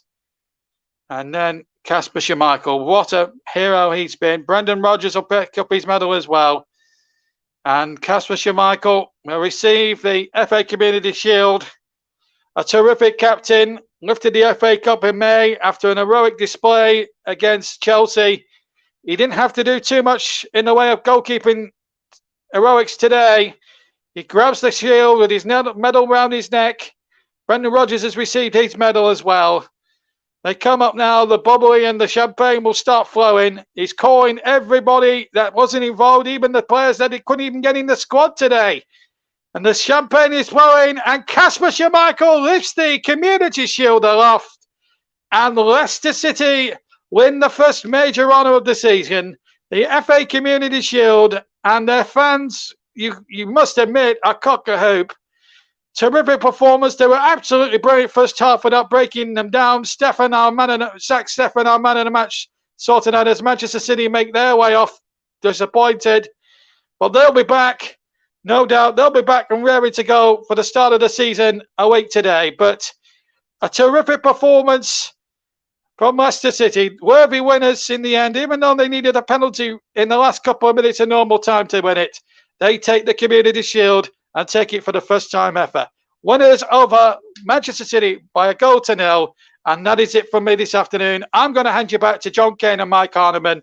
But the news here at Wembley Stadium is that Leicester City win the Community Shield. I'm off to have a lie down. Enjoy the rest of your evening. Enjoy the game that's coming up for you from the Championship as well. But for now, for the rest of this broadcast, it's back to the studio and to Mike Harneman and to John Kane with the news that Leicester City are the 2 Community Shield champions for 2021. Back to you, lads. Thank you very much, JB, and fantastic commentary today. Very much well done from JB Sports. Of course, throughout the commentary hub and with our associations with JDAC Football, JB Sports, Storm FM, and a few others, which I'm sure Mark Hanman will remind me of. Mike, sorry, we were talking about the Leicester performance today. It's been very good performance, very solid performance. They're winning one trophy after the other. I know people say it's a Community Shield, but a trophy is a trophy. And look at that. We saw how lovely that celebration was from all the players. And you think some of them will say, I'm bigger than that. No, even players like Jamie Vardy and all that, they're all happy to be celebrating and winning a trophy. And that means something, isn't it, for the fans, especially nowadays? Yeah, 100%. And, JB touched on it just a moment ago when the presentation was being done as well. Now, this is a really good, positive time for Leicester at the moment. Of course, winning the league back in 2016, I believe it was, and then also winning the FA Cup last season, and then starting off with a trophy now as well, the start of the 2021-2022 campaign. And I thought, they were very good value for their win as well. When, as you mentioned, or the question, going back to the actual original question as well, about Leicester being up there and challenging for the top 6, yeah. I think they'll certainly be. I can see them breaking into the top 6 and, even challenging for top 4 probably as well. Yeah. I mean, looking over the last 2-3 seasons, Mike, and we've seen the struggles of Spurs, Arsenal, and Villa, and a few others. But at the same time, we've seen I know they won the league in 2016, but the team with the size of Leicester, with the budget of Leicester, it's very hard trying to compete with the likes of Manchester United, Chelsea, and Manchester City to win the league again. But from all these teams I've mentioned, which sadly mine is one of them, and Leicester are probably the much better equipped team and more stable team than Spurs, Arsenal, Villa combined. Yeah, 100%. I've got to agree with that as well. When you look at, Tottenham, you look at Arsenal. Tottenham, you don't know what the Harry Kane situation is. Arsenal, have signed a couple of players, Ben White being obviously the standout one, and then a couple of sort of backup players or players that might play here and there, but not anything massive in particular, not going forward anyway. Aston Villa have now lost out on Jack Grealish, of course. He's now obviously moved to Man City and played today and had a pretty good 25 minutes or so that he was on as well. And, they are moving pretty boldly, though, Aston Villa in the transfer market. Don't get me wrong; they have obviously brought in the likes of Danny Ings and plenty of others as well who can certainly fill that void left by Jamie Vardy. But I do see Leicester actually have. Sorry, not Jamie Vardy. I mean Jack Grealish. Sorry, let me just correct myself there. But I think that Leicester City will be up there and challenging for the top 4 this season. Man City will no doubt go on and have a really good season yet again. But yeah, there'll be a surprise package as well, like West Ham last year, something like that. There always is. Going back to this game, Mike, Pep Guardiola, obviously, he suffered his first defeat of the season in a trophy and, of course, in a football match, official football match. But the other day, both teams have used so many subs, haven't they? And we've seen so many youngsters, especially from the Manchester City side, with the likes of Cole, etc. Really, I mean, if they were taking it seriously, you probably wouldn't see too many. With all due respect to the youngsters, it's good to see them. But I think if Pep Guardiola was taking this game seriously, he probably would have started with more multi-million players than actually 2 or 3 players who played at the under 23 and under 18 teams last season. Yeah, I understand that argument, but you'd also put in the argument that the Euros only finished a few weeks ago, and players like Raheem Sterling obviously have been given that extended holiday. Phil Foden was a big part of that England squad as well. So there's players in there that Man City would normally be at least having on the bench, if not starting, who have obviously been away and only just got back probably in the last couple of days from a major international tournament. Of course, there was it wasn't just the Euros either. There's been the Olympics is on. There's other, like, was it the Copa America, I think, it's been on, and there's been a lot of competitions on anyway where sort of a lot of players have been away at. So I think that's it's understandable as to why Pep Guardiola's given a lot of these youngsters an opportunity. It's probably not ideal for him, but at the end of the day, to get ready for the league fixture against Tottenham next week is their main priority, really. So that's really, I suppose, the reason why they've done that. Absolutely, and it'd be very interesting to see who Harry Kane will be playing for in his first game of the season. Will he be staying at Spurs or will he be wearing the Manchester City shirt? We'll wait and see. Of course, that game is one of few games that will be bringing you live. After this game, we've got Sheffield United versus Birmingham City in about half an hour or so kickoff. And that's with Liam Brosby. I'll be coming back at 2:15 to present the game. Tomorrow, we've got Fulham versus Middlesbrough with our own commentator, Russ Vernon. And at 4:30, we've got Coventry versus Nottingham Forest, again from the Championship.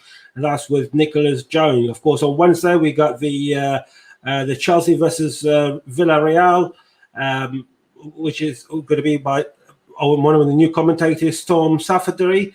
And on Friday, it's the beginning of the Premier League. And our very own Mike Harneman, who's with me at the moment, I'll come back to him on this. He'll be taking us for the first game of the season at 8 o'clock on Friday the 13th. Funny enough, and that's between Brentford and Arsenal. Then on Saturday the 14th at 3 o'clock, we got Benfield versus Basingstoke Town with Nicholas Jones. Of course, as JB mentioned earlier, he'll be at the ground after getting permission, so that'd be fantastic to see Nicholas, and obviously he will bring us the game live, and with you can hear the sound in the background will be the sound of the Eisman League, which is fantastic to see on our channels. We literally hope to have as many people interested in as many leagues as possible. That is the beauty of football. It's not just a Premier League. It's not just a top flight. It's all throughout. And we are here to support all these smaller teams. And we're happy to have them to our channels. Later on that Saturday, we got Norwich versus Liverpool. That's again with Ross Vernon. And then on Sunday, we got the big clash. And I'll be commentating on that. And that is Tottenham versus Manchester City. And like I said, we don't know if Harry Kane is going to be. He probably will play.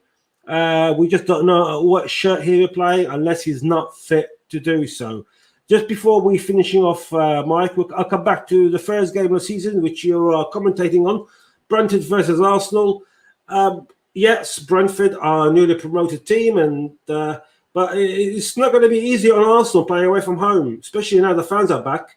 And Brentford, they've got something to prove, haven't they? 100%.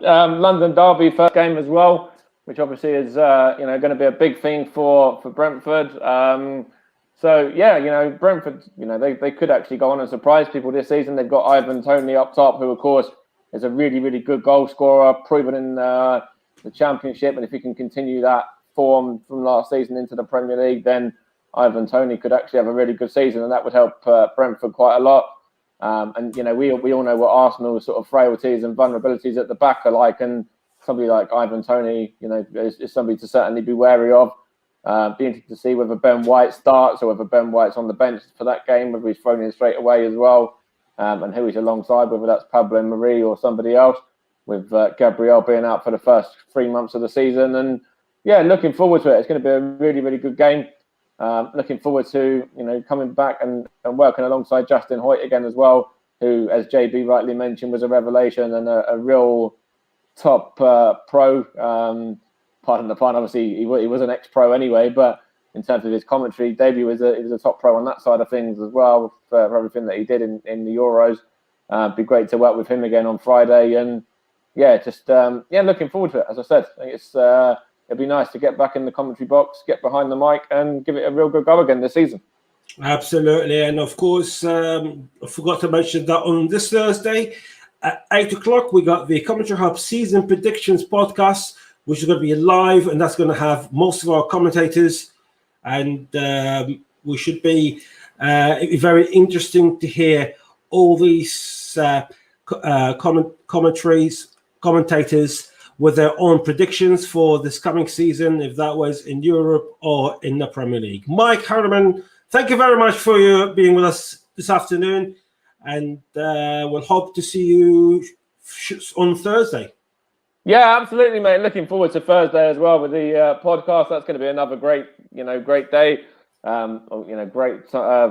Great listen for everybody as well. Looking forward to the game in a little while from the Championship as well. I'll be keeping an eye across that and seeing how Liam does for his Commentary Hub debut as well.